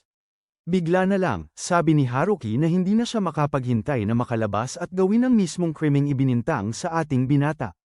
Wala raw siyang mas pipiliin pa kaysa gamitin ng ilang substansya para mapariwara ang mga tao. Siyempre, agad na nagbago ang ekspresyon ni Daichi at tinanong niya kung ano ang pinagsasabi nito. Pero sinabi ni Haruki na tumigil na ito sa pagkukunwari na hindi sila pareho. Sinuri niya ang dahilan kung bakit nakakulong si Daichi at natuklasan na magkapareho ang dalawa. Habang sinasabi ni Haruki na dapat matutong mag-ingat si Daichi, may isang malaking lalaki ang sumulpot sa likuran niya. Sinubukan siyang babalaan ni Daichi, pero agad siyang nasakal. Si Banba pala yun, at sinabing paghihirapang niya ito gaya ng ginawa niya sa mga babae. Sumagot si Daichi na maghintay muna ito, pero nagpas siyang ipaliwanag na lang ni Banba ang sitwasyon at biglang umatake. May narinig na tunog ng pagkapihit. Napuruhan ang mga leeg. Pagsapit ng gabi, isang doktor ang nagbukas ng pinto sa isang pakpak ng gusali. Sa loob, tinanong ni Kamashiro kung ano na ang progreso. Sagot ng doktor na, "Nako, si Haruki, malubha ang lagay. Mahina ang mga vital signs niya at kritikal ang kondisyon." Sabi ni Daichi, inatake raw siya nung siraulong Banba, at mas malala pa, nadamay pa si Enomoto at napuruhan din. Paliwanag ng doktor, napakahirap daw ng operasyon dahil sa gamit nila rito, pero nagtagumpay naman sila. Wala siyang ideya kung anong kalokohan ang nangyari, pero ang galing daw ni Kamashiro sabi ng doktor, kaya niya nagawa yun. Habang pinupuri ni Kamashiro ang lalaki, may isang gwardya sa sulok na nakikinig. Bigla siyang nagbukas ng pinto at pumasok sa silid. Nakahiga sa kama silang dalawa, balot na balot ng benda. Tapos, iniksika ng lalaki ang kung ano sa IV bag ng kaibigan natin. Pagkatapos noon, umingay na ang monitor sa ospital. Pero biglang lumipat ang eksena kay Enomoto, ex-girlfriend ni Daichi. At sino pa ba, yung walang hiya na si Kenukako? Sabi niya, bumili siya ng tiket sa concert ng paboritong singer nito at tinanong kung gusto nitong magsaya. Pero grabe, 5 taon na pala, ang lungkot pa rin niya, sinabi niyang wala siya sa mood. Aba, akala ko wala lang tong babaeng to, pero ang lalim pala ng pagmamalasakit niya sa kaibigan natin. Ang talunan na si Kedot, ginawa lahat yun tapos wala pa ring nangyari. Tinatanong niya kung naghihintay pa rin ito kay Daichi. Nag-isip sandali ito at lumingon, sabing, tiyak niyang hindi gagawa si Daichi ng ganoon. Tapos sabi ni Kedot may sasabihin siyang nakakalungkot na narinig niya mula sa isang hukom. Agad na alam ni Stedamaro na kay Daichi ito at saka sinabi ng lalaki, mukhang nagkaroon siya ng komplikasyon at namatay dahil sa atake sa puso. Nang mga sandaling yon, natigilan si Stedamaro, lumuhad at umiyak. Niyakap siya ni Kedot at sinabing ayos lang, mahirap nga at mabuting tao naman talaga si Daichi. Sa library, sinabunutan ni Teiko ang mesa, sinasabing pinipigilan lang ni Daichi ang away. Bakit siya namatay ng ganoon? Hindi makapaniwala si Kamashiro na ganoon ang nangyari sa kanya. Totoo bang namatay nga siya? Isa sa mga gwardya sa silid ay nagsabi na nakakalungkot, na namatay ang bata ng ganoon, bago pa man siya mabigyan ng parole, lalo pa at siya ang binugbog ni Bamba. Pero sa huli, ang ibang lalaki ang nawala ng buhay. Sabi ng doktor, oo, parang may katuturan yon. Tapos ang eksena ay napunta kay Dagura, ang hayop, at kay Jagasaki na nagdiriwang. Nakaalya na sila sa pagkatao ni Enomoto Daichi. Habang buhay naman si Kamashiro, kaya wala na silang dapat ipag-alala pa sa kanya. Hari na lang siya ng kulungan, na wala namang pakialam sa kanila. Pinupuri ni Dagura ang perpektong plano at sinabing malapit na siyang yumaman, kaya kailangan lang nilang magpatuloy. May masamang ngiti sa labi, tumingala si Jagasaki at sinabing wala na silang dapat katakutin. Pero ngayon, may taong palabas ng kulungan na may itim na buhok. Halata na kung ano ang nangyari. At ang gwardya ay nagsasabing sana'y gumaling siya agad. Nagpasalamat ang binata sa lahat, at sumara na ang pinto. Itinaas niya ang kamay para takpan ang araw at sinabing nakalabas na siya. Pumunta siya sa puntod ng kanyang ina, naglagay ng bulaklak, at humingi ng tawad dahil sa tagal ng pagdalaw. Sa marka sa likod ng kanyang tenga, alam na natin kung sino siya, at humingi siya ng paumanhin dahil sa pagbabago ng anyo. Makikita naman natin sa ospital na tinatanong niya kung pinapatay nga ba siya. At ano ang ibig sabihin ni Kamashiro sa ganitong biglaan? Sabi ng matanda, gaya ng sinabi niya noon, dumating na ang panahon para iwanan niya ang buhay niya bilang si Enomoto Daichi. Sabi ng doktor, ipapalit daw ang buong mukha at buhok niya. Para bang papalitan siya ng lalaking yun? Siyempre, sinabi ni Daichi na kalokohan yun. Imposibleng may ganong operasyon. Sumagot si Kamashiro na sulitin na niya ang pagkakataon. Basura raw ang lalaking katabi niya, at hindi nila hahayaang makalabas ng lugar na iyon ang isang tulad noon. Mula pa daw simula, sinabihan na siya na kailangan niyang maghanda sa ganito. Sa operating room, nagdesisyon ang binata na iwanan ang buhay niya bilang Enomoto Daichi. At saka, kaibigan ko, parang Halloween mas talaga, di ba? Pinalitan nila ang mukha niya. Nang araw na yun, lumabas siya ng silid na si Takahashi Haruki na. Ang dating mapanlinlang ay may gwapong mukha na ngayon at nagsabi sa nanay niya na huwag mag-alala dahil magsisimula na ang paghihiganti niya sa mga yun. Maya-maya, nasa karaoke siya sa gusali, nagpapahinga. Mukhang ilang araw na ang nakalipas, di ba? Para magsimulang mawala ang mga tahi. Kailangan na niyang isipin na hindi na siya si Enomoto Daichi, kundi si Haruki. Nung mga oras na yun, nang magising siya sa ospital, takot siya, nagtatanong. Tama, nasaan si Haruki? At agad na sinabi ng doktor na namatay na siya. Parang atake sa puso raw.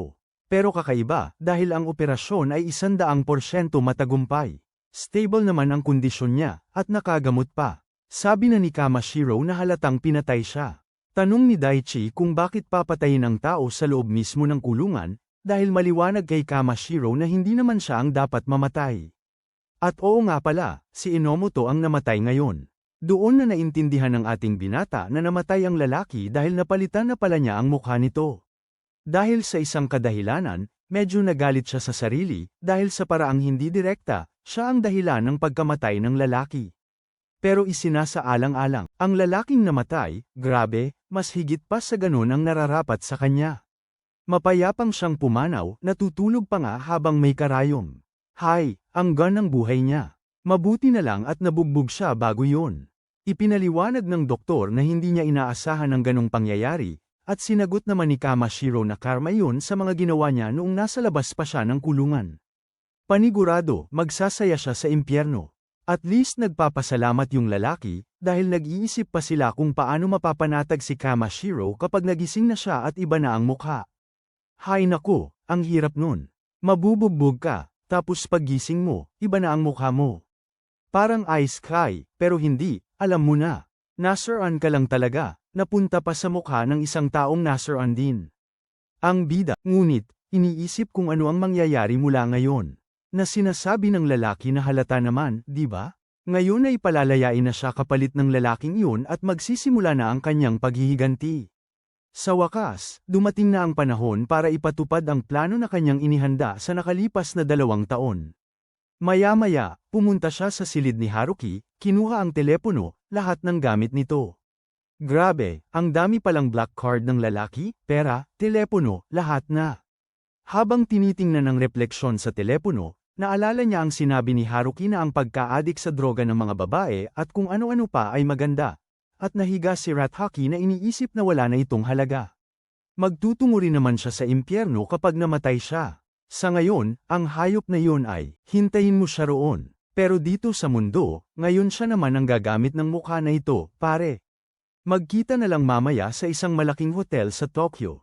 Ang yaman ng ayos niya, may relo pa sa palso. Mukhang nakaayos na siya kay Kim Ishira para magkita sila roon ng isang tao. Bigla na lang may umupo sa upuan at nagtanong kung siya ba ang apprentice ng presidente. Sumagot si Dachi ng oo at binigay ang sekretong password, maghintay, magnilay, at magkaroon ng pag-asa. Pagkatapos ay ibinaba ng lalaki ang salamin niya, ngumiti, at nagpakilala bilang Sato. Tinanong ni Dachi kung ano ang relasyon nila at sumagot ito na maraming beses na siyang iniligtas ng lalaki. Marami siyang kalaban, pero nakapagkuha rin ng napakaraming kaalyado. Tapos binigay na niya sa ating binata ang mga passport ng bata, puno ng mga dokumento. Binago pa nga ng lalaki ang pangalan niya sa Kuroso Fuyoto. Akala ko gagamitin niya yung pangalan ng ibang baliw na tao, kung sino man yun. Tumayo si Sato at sinabing ibigay niya ang lahat ng kaya niya at nagpasalamat ang ating binata. Sa bag, may iniwan din palang bagong telepono at 2 balutan ng pera ang lalaki. Naalala niyang sinabi ni Kim Ishira na simulan na niyang i-convert ang mga cryptocurrency sa pera.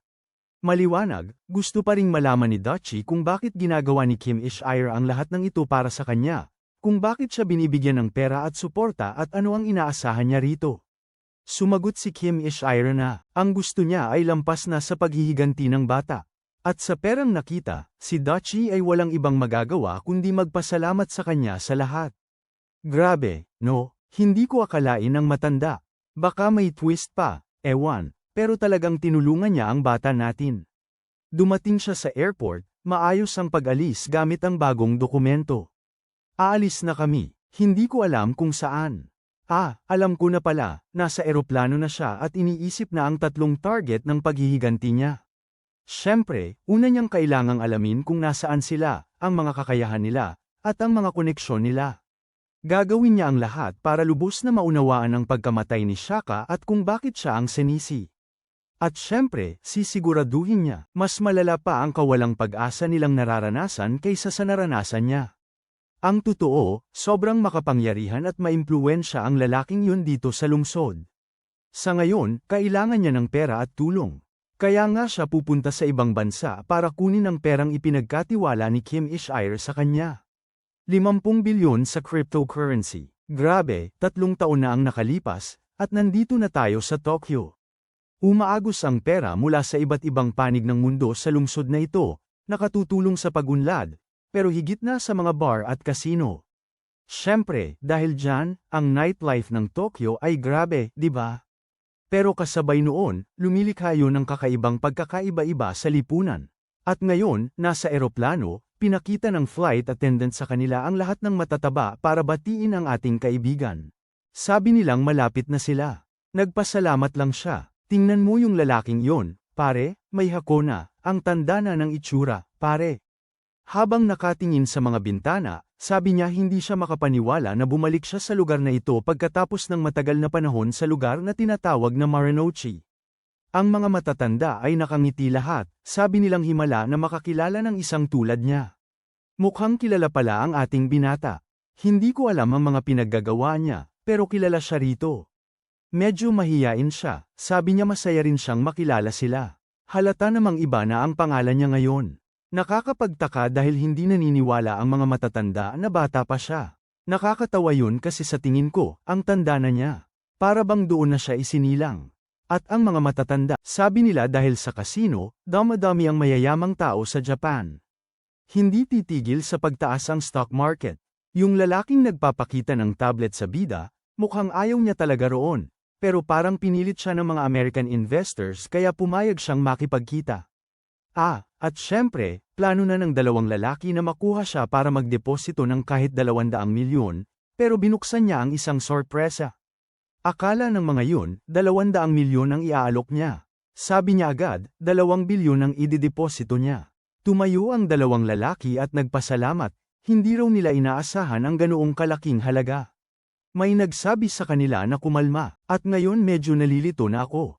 Tinawag nilang Daiichi Enomoto, tinawag ding Curious Who, at ngayon hindi ko na alam. Sa tingin ko, mananatili na lang akong tatawag sa kanyang Curious Who dahil matatagalan pa bago malaman ng lahat na siya si Daiichi at patuloy pa rin siyang tatawaging Curious Who ng lahat. At malilito lang ako ng paulit-ulit. Pero alam nyo naman, siya yun. Walang sikreto. At pagkatapos ng maliit na pagtitipon, habang paalis na siya kasama ang mga lalaki na nagpapasalamat sa kanya, halatang gusto ng matandang lalaki na mapalapit sa bata, gusto nitong malaman kung libre ito ngayong gabi. Nagpareserba ito sa isang Mike Halen restaurant at gusto nitong sumama ang bata. Pero nagsuot ang ating binata ng nakaistilong salamin at nagsabing hindi ngayong gabi. May lakad siya para sa gabi. Sino kaya tong lalaking ito? May nakita akong mga damit panloob sa sahig at naisip kong ginagawa na naman niya ang dati niya sa Japan. Pero hindi, si Kadogo pala yung gagawang yun. Buhay pa pala ang hayop na to. 11:00 na ng umaga. Pinatay niya ang alarm at sinipa ang babae, tinanong kung hanggang kailan siya matutulog. Pare, ang baliw naman ng isa pang yun para makasama ang ganitong lalaki, di ba bro? Naguguluhan yung babae, gusto niyang malaman kung anong ginagawa nito at sinabihan na lang siyang umalis na. At mukhang may bar na pala siyang pagmamay-ari o ano. Nagbihis na yung babae at sinara ng malakas ang pinto, sinabing siya ang pinakamasama. Pero hindi naman pala kilala ni Kado kung sino talaga yung babae. Tapos habang nakatingin sa tanawin ng lungsod, naisip niyang siguro'y isang babaeng basta na lang niya nakilala.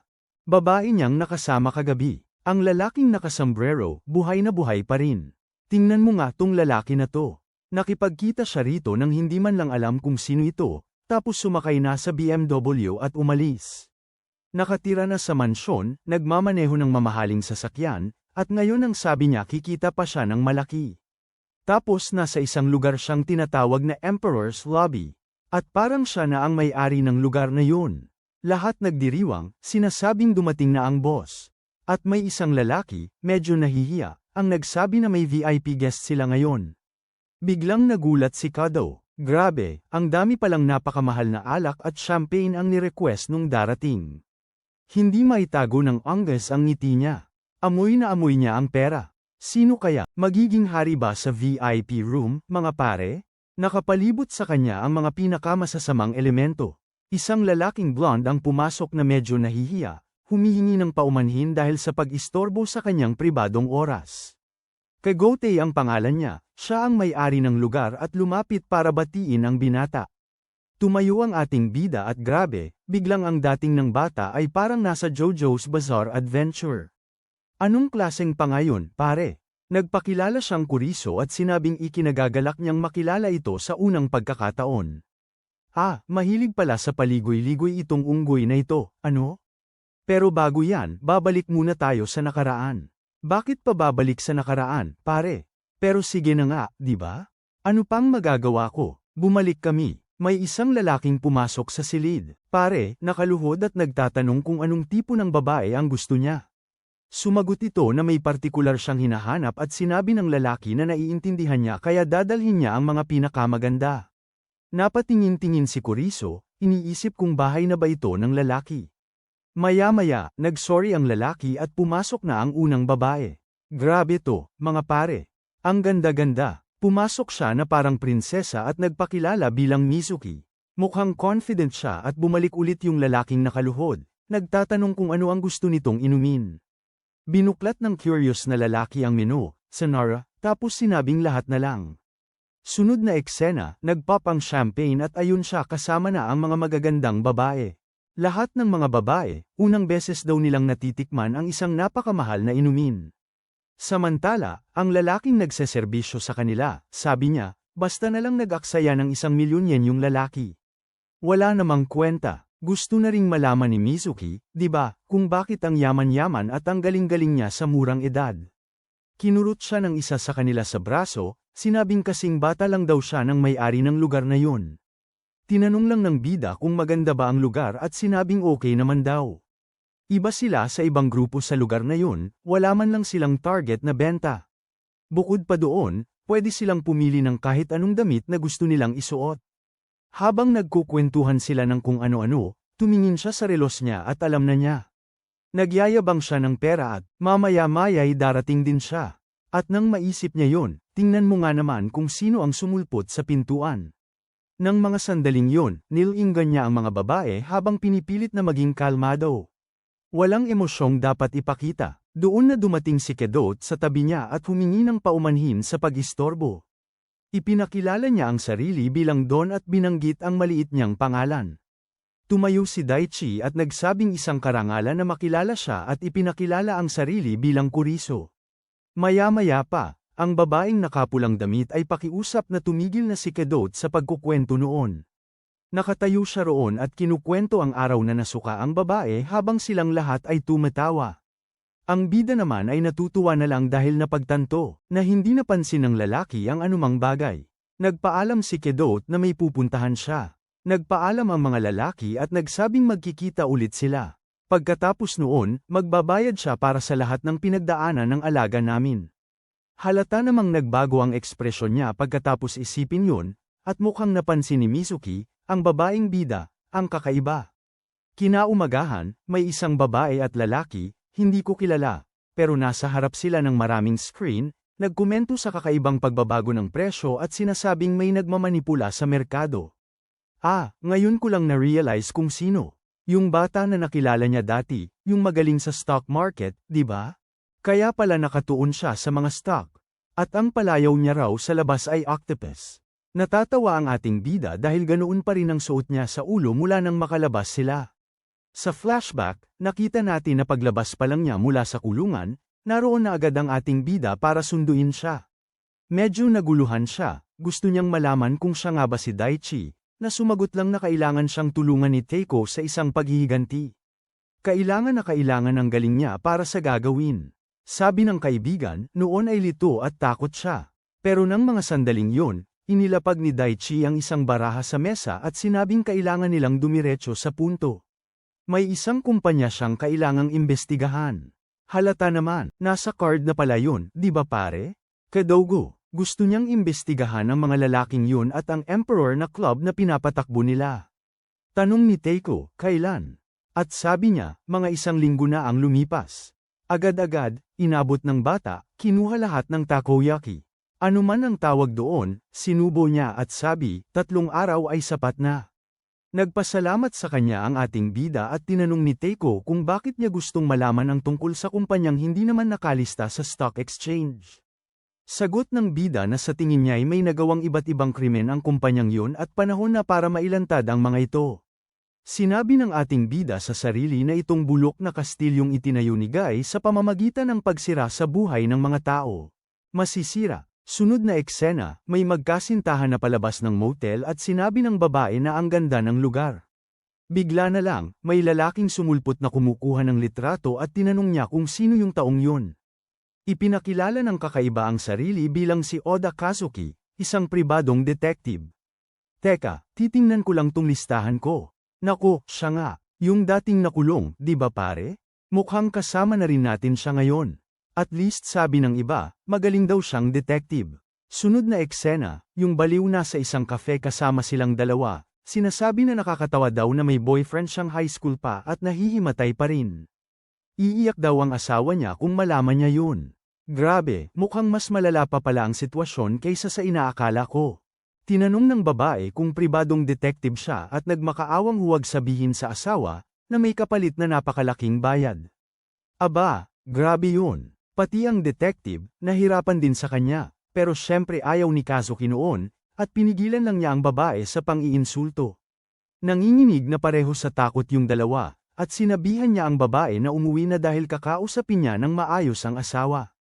Pagkaalis ng babae, aba, sinundan naman ni Didi ang lalaki, agad na sinabihan na delikado ang pakikipag-ugnayan sa may asawa. Sinabihan pa sana ng hanap na lang ng tunay na pag-ibig, pero tumakbo na lang ang lalaki at ayaw nang makipag-usap pa. Samantala, sabi ni Didi imposibleng makahanap ng taong mamahalin at mai-inlove. 2 taon na ang nakararaan nang makalaya siya sa kulungan at dahil sa mga iskandalo, halatang imposibleng makabalik siya sa pagiging detective. Kaya naman nagtrabaho siya bilang pribadong investigador gamit ang mga koneksyon niya dati. Dahil may kriminal na record siya, wala siyang lisensya bilang detective kaya medyo ilegal ang trabaho niya. Hindi ko nga alam yun. Hindi ko naisip. Saang kolehiyo ka nga ba nag-aaral para maging detective? Sa pulis. Ganoon nga siguro. Ano ba tung pinagsasabi ko? Paminsan-minsan, kailangan niyang tanggapin ang mga mapanganib na trabaho at minsan ay nakikipag-away siya. Lagi niyang isinasapanganib ang sarili para punan ang kawalan sa puso niya. Napatingin siya sa poster ng mga masisipag na batang lalaki, pero mukhang hindi siya gaanong interesado. Bigla siyang sumigaw at humiyaw sa langit, gusto niyang malaman kung bakit namatay ang prinsipe. Aba, oo nga bro, naalala ko si Daichi. At handa siyang maghintay ng 15 taon para sa ating boy hanggang sa makalaya siya. Sa kanya naalala na gutom na siya, pumasok siya sa carinderia sa kabilang kalye, umorder ng ramen at umupo. Pero twist of fate nga bro, tingnan mo kung sino ang katabi niya, kumakain din ng ramen. Hindi kinaya ni Didi, bro. Ang baliw, ang tanging iniisip lang ay kung gaano kahaba ang pilikmata nito. Malungkot na mga mata at makinang na labi. Ang baliw na lalaki, sabi niya yon ang uri ng matinding ganda na pinakahinahangaan niya. Pero bigla siyang umiling-iling na parang hindi niya kaya isipin yon. Ang prinsipe niya ay nasa langit na. Abay, bro, hindi maayos sa ulo ang isang ito. Nagpasalamat ang kaibigan natin at tumayo, agad-agad, oo nga bro. Inayos ni Kazuki ang mga damit niya at nagsimulang hanapin ang binata. Mabilis ang tibok ng puso niya at nagtataka kung ito na nga ba ang pag-ibig matapos ang 5 taon. Balik sa base ng kaibigan natin, si Hako naman, ang sarap ng buhay mayaman, pare. Sunod-sunod na monitor, pinapanood ang mga graph habang naglalaro pa. Grabe, ang galing-galing naman nun. Siya, marunong kumita ng pera, ang lalaking yun. Tapos biglang dumating ang kaibigan natin, nagtanong tungkol sa investigasyon at sinabi ni Teiko na silipin niya. Binuksan niya ang mga chart, mga sibuyas na mura, maliit na pizza. Tingnan mo lahat yan, pare. Habang tinitingnan, mabilis na nakita ng kaibigan natin ang pangalang hinahanap niya. Takara Michiro, yung matandang lalaki sa simula pa lang. Yung may-ari ng lahat ng bagay sa lugar na to. At sinabi ni Teiko na baka nakapangalan kay Kado ang lugar pero konti lang ang shares niya. Sabi naman ni Kuriso, halata naman. May mga taong nasa likod ng mga pangyayari. Pero ngayon, panahon na para magbayad siya dahil sa pagkaka-involve niya sa lahat. Ito, naintindihan na ni Teiko at tinanong kung sila nga ba ang nag-set up kay Daichi Enomoto. Kinumpirma ito ng mga lalaki at sinabi ng kaibigan na hindi mapapatawad ang mga gagong yun. Pagkatapos ay tinapak niya ang kasama at sinabing kailangan muna nila ng mga bagong kakampi. Ang misyon ni Teiko sa ngayon ay alagaan lang ang pera ni Kamashiro at palagwin ito. Sumagot ang binata na huwag siyang mag-alala at madaling kumita ng pera kapag may pera ka na. Sabi pa ng tauhan natin, kakailanganin din nila ng isang impormante mula sa underworld. Tiyak na may nagawa pang ibang krimen ang mga yun bukod sa kaso niya at ang susi ay nasa mga gamot na ginagamit at ginagawa nila. Naalala ng tauhan natin na yun yung sintetikong gamot na tinatawag na shabu. Ang parehong substance na natagpuan sa katawan ng batang babae na namatay 5 taon na ang nakakaraan at pati na rin sa energy drink na binigay sa kanya nung gagong si Kado. Kaya naman grabe ang pinagdadaanan niya sa paglilitis at ang kailangan niya ngayon ay isang taong hindi lang magsisiyasat sa droga kundi pati na rin sa buong operasyon nila sa ilalim ng lupa. Pare alam mo na kung sino ang darating di ba? Sabi ni Teiko marunong daw siya sa investments di ba? Kaya galing doon ang susunod na impormasyon. Umalis ang kaibigan natin na sinabing magtutuon na lang siya sa pagsisiyasat sa mga kumpanya. Siya naman ay maglilibot sa syudad para maayos ang kanyang mga iniisip. Naku, nasa sana pala siya sa Tokyo at tingnan mo kung sino ang naroon. Ngayon ko lang napagtanto, halata naman pala pero hindi makalapit ang ating binata kay Saito Meiro, ang matagal na niyang kasintahan. At syempre, pag-alis pa lang nung lalaking si Didi sa sana, sino ang nandoon? Agad na mula ang ating binata, sinabing isang hindi kapani-pani walang pagkakataon ang makasal ubong ang iisang anghel ng 2 beses. Tiningnan ng binata ang nahihiyang lalaki na nagtatakip ng katawan, sinabing kailangan niyang makausap ang prinsipe ng natural. Nang biglang may matandang tumayo para umalis, nadulas at natanggal ang tuwalya ng lalaki dahil sa pagbagsak. Nakita ni Didi, kung tama ang aking pagkakaalala, nakita ni Didi ang ating dalaga. Sa tingin ko, nakita niya ito. Oo, makikilala niya ito ng sigurado.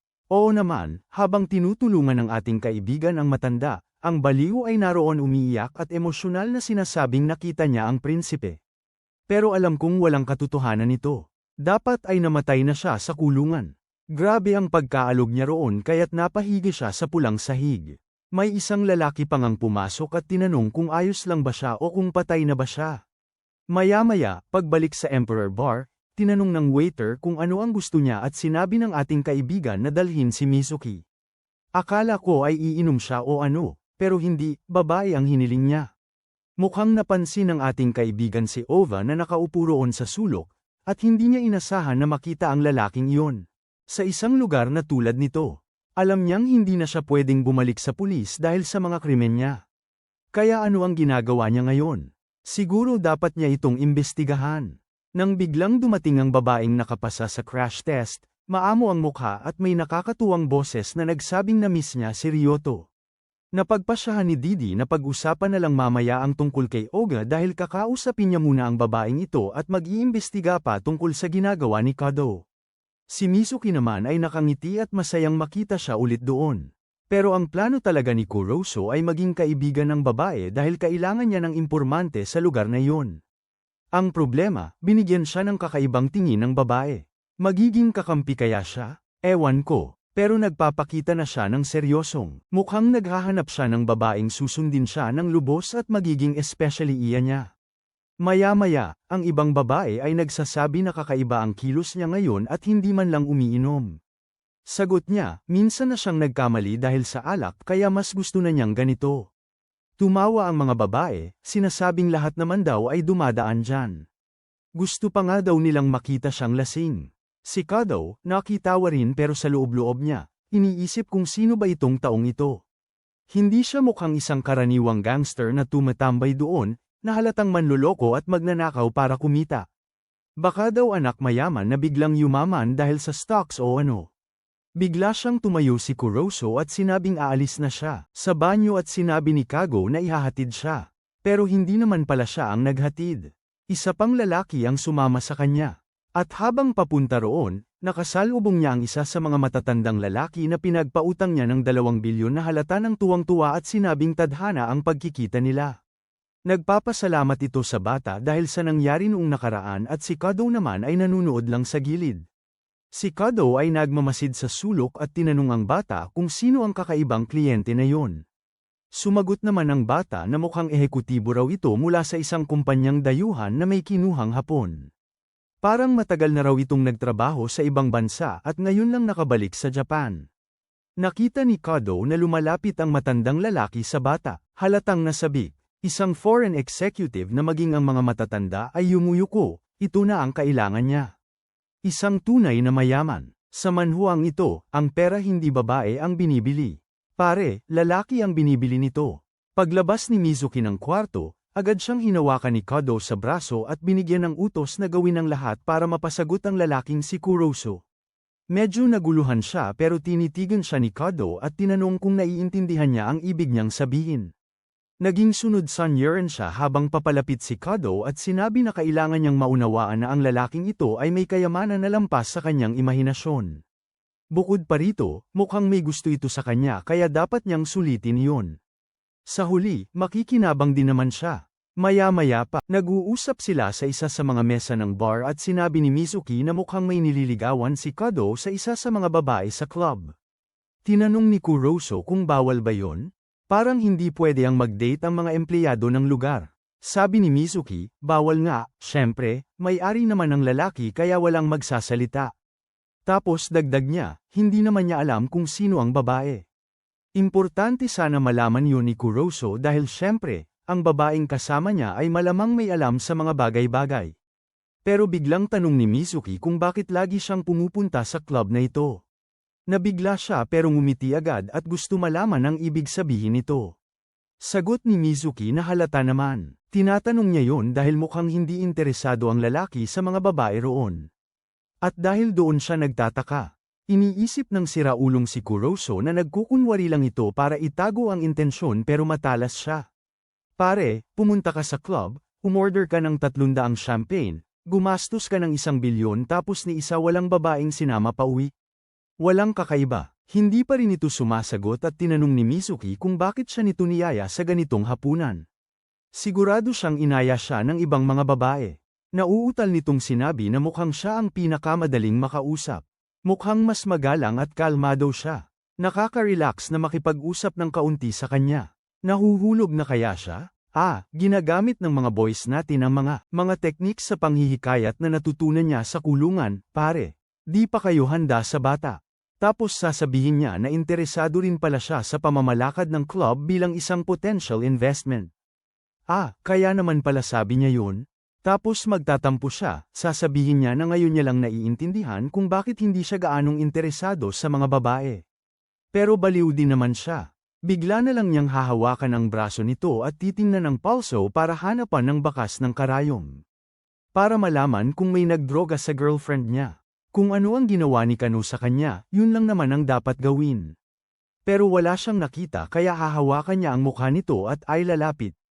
Para tingnan ang mga eyebags at kung may kakaiba. Ang mga mata niya, mukhang kailangan din ng batang lalaki ng pagpapalit ng mata. Diba? Wala siyang makita. Kinailangan niyang makalapit sa babae ng 1 sentimetro lang. O baka naglalaro siya ng 2 laro. Kunwari naghahanap siya ng impormasyon pero nanliligaw din pala. At ang babae, nahiya at na-awkward. Samantalang siya ay nakatayo lang na parang nasa spotlight at ang babae ay nakatitig lang. Halata namang sinabi ng babae na sobrang gwapo niya. Yung siruhano sa ospital, siya yung magaling, di ba? Ginawa niyang halos perpekto ang ulo ng bata. Sa totoong buhay, ang mga babae nagpapagawa lang ng konting bagay tapos ang labi ay magiging parang longganisa. Sabi ng babae, siguro sawang-sawa na siya sa cocker-inig na gwapo siya. At sinabi naman ng lalaki na hindi naman. Sobrang, hindi rin naman niya yun ipinagmamalaki dahil hindi naman niya pinaghirapan. Naglalaro lang siya ng doble kara. Ang gagawin to, kanino ba siya nakikipag-usap, sa kanya o sa atin, mga mambabasa, ngayong umaga? Bata, ituon mo na ang atensyon mo sa babae. Matapos siyang titigan mabuti ng babae, lumapit ito at tinanong kung lasing ba siya. Bigla na lang hinawakan ng babae ang kamay niya at sinabing hindi na niya hihingi na maging girlfriend nito. Gusto lang daw niyang makasama siya sa isang silid na may 4 na dingding at kama sa gitna, sa gabi. Kaya siguro dapat na silang maghanap ng maliit na kwarto. Diyos ko, ang galing naman ng artistang to. Anong klaseng? Masyado pang maaga para makita ko to. Kakagising ko lang, mga pre, tigilan mo nga, babae. Ang tsesmosong lalaki umakyat sa kama, halatang iniisip pa rin ang investigasyon niya. Tapos biglang sumulpot yung masamang tao na humihingi ng tawad dahil sa pagpapahintay. Pag tinanong kung kinakabahan ba siya, bigla na lang siyang may kinuha pero nadapa sa kama at sabi niya first time niya daw kaya dapat daw maging maingat kami. Nababaliw ka na ba, girl? Bobo siya pero hindi naman ganun kabobo para maniwala dun. Pero ang babae, nagpagulong-gulong na sa kumot at ang naisip na lang niya, kailangan na niya ng bagong especially iya. Buwisit, akala ko sa susunod na kabanata makikita na yung resulta ng gabing yon, pero hindi. Eto siya, nakatitig lang, iniisip kung tama ba tong gumawa ng paraan para maging umaasa siya rito. Maaari pa niyang siyasatin si Kedo o ang buong palasyo ng emperador. Mukhang lubhang nadarama ni Miss Reiki nang tanungin niya kung pera ang gusto nito. Kung ganoon, kailangan lang nitong sabihin kung magkano. Nangangatog siyang tumayo at nagtanong kung ano ang pinagsasabi nito. Pero si Curious, umalis na habang iniisip kung pera nga ba ang gusto nito. 50,000, 100,000, o higit pa kaya? Aba, nagbago ang ekspresyon niya, kawawa naman. Parang gusto nga niya ang ating binata o napakagaling niyang umarte. Sa kanya sinabi sa sarili niyang tumigil na sa pagiging masyadong naiinis, pagod na siya sa inaasal niya. Nakatayo roon ang kawawang babae, hindi makapaniwala, nangangatog na sinasabi. Hindi niya ito ginagawa para sa pera. Bigla siyang umiyak at sumigaw sa pagkadismaya, sinasabi sa lalaki na tigilan na ang pang-iinsulto sa kanya. Naging mausisa ang lalaki na yumuko na lamang at humingi ng tawad. Doon niya sinabi na babayaran niya ang lugar pero aalis na siya. Hay naku, ang mga istoryang Hapon, ganito lagi, ano? Kailangan pang maging Hapon ang lalaki. Akala nila ang cool-cool kung ang lalaki ay walang ginagawa. Para bang, masyado akong estilo para sa mga babae. Kung isa sa mga baliw na inchik na yun, kanina pa nasira ang buong bar, mas cool pa naman sana ang eksena. Pero heto siya, nagbabanta na umalis na ang babae sa lugar na yun. Papatawarin ko lang siya dahil sa sasakyan, iniisip niya na, namalayan niyang hindi siya angkop na maging especially iya. Masyadong mabait siya at mas mabuting huwag na siyang isali sa lahat ng ito. Ang bait naman ng lalaking yun. Kinabukasan, ando na siya bro. Sa harap ng paaralan na dati niyang pinapasukan. Lahat ng babaeng dumadaan ay namamangha, sinasabing gwapo na gwapo siya, nakatayo lang bigla. Nakatingin siya sa mga estudyante, nakikinig sa usapan nila tungkol sa mga exam at kung ano-ano pa.